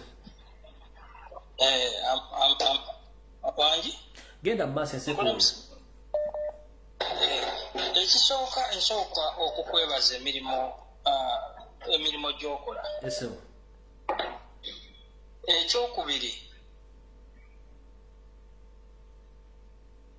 Ekyokubiri nakubuuza dda teacher nembuuza pulezidenti waliwo enteekateeka gy'alina okola nga eri personal nga ye nga yakitegeera. Nze nkusaba bulijjo buli lwenkuba essimu ng'oli live nkusaba ekintu kimu base. Abafulunasa nga bwe baakola bakaguta omukulembeze w'eggwanga kya honorable His Excellency Kyagulanyi Ssentamu owulira obubaka buno era bajja bukutuusaako. Twagala base. Kiddemu. Abaana twagala base. Kaguta siri akalulu base. Amanyi ki kyentegeeza tulina okusinziira abaana weebali abalirwedde okulwanirira ensi yaabwe. Ebyo bebyange mukama wange. Tweyanziza nnyo sebo. Hello.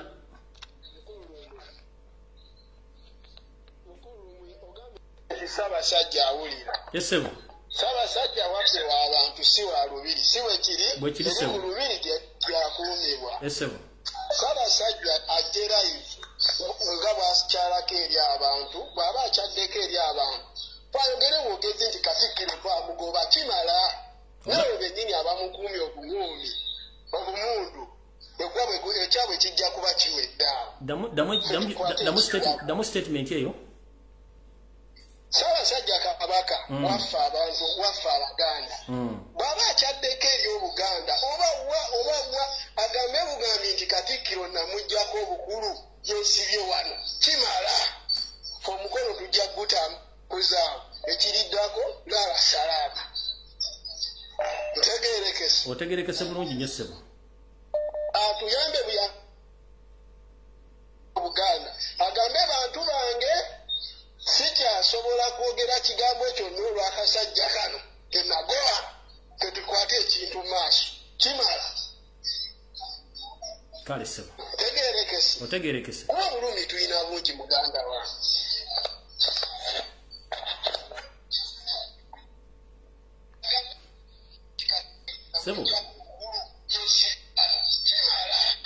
Sebo jjako essimu yo oba TV ku bintu biri jjako kimu.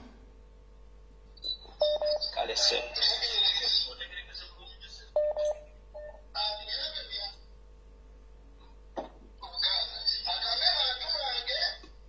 obudde tulina butono. Hello kale nnyabo nawe gyebaleko nnyabo. Kikyanzi kyangamba ekituufu kiri nti buli muntu yenna awulira yeekyayo waali. Ennyabo. Naye ng'ekyamazima kiri nti nze mbadde nteesa nti twalibadde tufuna engeri yonna yonna naffe gye tufunamu ebyokulwanyisa bano ababbi ababba amaduuka abatemula abantu nga basobola okufuna ku mamundu. Ebintu ebisibye abasajja mu buyinza mundu naffe tusobola okufuna emmundu ne twekolamu omulimu bannaye tuve mu by'omuzannyo. Kino ekintu tugenda kukyogerako mwaka ku mwaka guggweko nga tukyali ku nsonga y'emu. Tufune emmundu abagenda okutemula abantu bazipangisa sirowooza nti azigenda okulwanirira eggwanga lyaffe zisobola okubula. Naffe tutandike okwerwanako bano abantu batuviire mu nsi yaffe. Nze yenteesa yange fenna twekyawa nze tikya n'ekyawa kyawadda tuli ku mawanga tulinga abatalina buvona buddo. Bane tubeeko kye tukola tuli kuki? Nze kyekiteeso kyange nga tubyogera naye Hello tikyansanyusa okuwuliza nange bwentyo gwakusembayo ofundikire programu eno. Nja kwanguya nnyo nze bampita Joeliya ndi eno lwakitula. Meseji yange njagala egende ew'omwami Mayiga. Ntaddeko ekigambo omwami kubanga aliko obusajja. Naye mwami Mayiga addemu amagezi ave Bulange Kabaka yamugoba dda. Yateekayo application okumukkiriza okweyongezaayo. Emyezi 9 tebamuddangamu ekitegeeza nti Kabaka yamugoba. Naye Kabaka akozesa obuntu bulamu obutaleeta nsasagge. Mwami Mayiga ave Bulange totwesibaako Abaganda twakukoowa. Eyo meseji yange tikya. Weebale nnyo weebalire ddala kama akukuume. Kale nnyabo. Hello. Mukama wange nsanyusa okuwuliriza ssebo. Nange bwe ntiwine eddakiika 2 tufundikire ssebo. Neyanza taata gyebaleko mukama wange. Mitonotono mpozi gwe ssebo gya lumaggabagga. Era tugezaako ffenna bwe tuli mu gy'Abawarabu gitumenya. Naye nga nze kye njagala okubuulira abateesa abasinga ekintu kye boogera kituufu. Nze nakiraba dda kuva mu kampeyini ningamba wano nga tetufuddeeko emitwalo giwera bwe giti nga bajjajjaffe bwe baafiiririra eggwanga. Naye ne kiraga nti baaginunula naye era kati era yaddayo mu buwambe. Tulina kuddamu kufa tuli emiliyoni 45 n'okusoba. Bwe tutafeeko emiliyoni ezisoba mu 10 tetugenda kutereera. Kale ssebo toyanzanye ssebo. Era nze ekyo nkiwagira nnyo abantu batuddamu tulumbe. Kale ssebo. Wagira abateesa kye babadde bateesa abasinga. Kale ssebo. Banange nga bulijjo ebiwooma biggwa byokya amazima gali nti vidiyo yeewedde mpozi tulinde olunaku lwawe nabankomyewo mwebale kubeerako mu programu y'Embuli Mbulange Mengo mwebale kusabira Ssaabasajja Kabaka naffe nga twegatidde wamu ku Lumbuli Broadcasting Service twagala okuyozayoza Ssaabasajja okutuuka ku matikkira ge wangala aibene mukama kingirize ne bajjajja bakingirize osobola tokola ku Uganda empya naye bazukulu ba Buganda basabye sebo nti munangi gwakwasa damula leka ajinyise mbisooto butyo je musabe ngo budde bukyali ate eri abantu banje basobola okuweereza Buganda kubanga akola bulungi asimibwa ate era avulunga era naye anenyizibwa kale omukulu we muvulunzi yesawa tuddize damula yaffe kubanga yo kujiza kinzo okuba ekizibu wayo tajirina yo seri yagimutwalako lweseri damula agitwala lwakitula kale bannange mukaba 2010 mpera tujja sinkana olunaku lwonna nkidda mutujja sinkana olunaku lwonna sigenda bawa olunaku nti lunaku gundi wabula tujja sinkana olunaku lwonna atawulidde information yo njagikola olunaku lwonna bantu nonso okubeerawo naye nga ngenda kubeerawo nga gyendi kabuli kimu nkiraba nkyetegereza mukama kuuma Uganda kuba na Uganda obajje mu tuloto obabase obazuukuse obazze engulu ng'abaana ba Isirayiri wabazuukusa ne balaba ekkubo eribazze ewaabwe gye baali babonaabonera mu buyinike mu ggwanga erya Egypt n'obazuukusa ne bava mu tulo ne basalawo okwerwanako ng'obakulembezaamu Moses yebatuusa okwabo bwe kati gye balwanira okulaba nti bagaziye ettaka laabwe butyo mukama tukusaba ogaziye okutegeera n'okumanya n'obuzuukufu oyongera abaganda n'abannayuganda obuzuukufu bazuuke balwanesi yabuve mu nvuba z'abasajja abanyalwanda bajjojjuwa bakulembeddwa mu Yoseliti bahabulwa tabasira mutano wakale kyensere zisanga bisibe ne batabani we daily drinking general muhozi kanyempama muhozi lago mwe utali mwedekende wepone mukyale mu Manjovu Enterprises ne mukulu munabwe mukulu Salim Sale naye singa abulumugiye basenata zokirira ddala kubanga balabika batufuukidde akabumba wegoge oba akayinja mu ngatto banne firimu wedde mukaba 10 tukusinkana mu nakola lunalo n'abantu n'abasoze okubeerako mweraba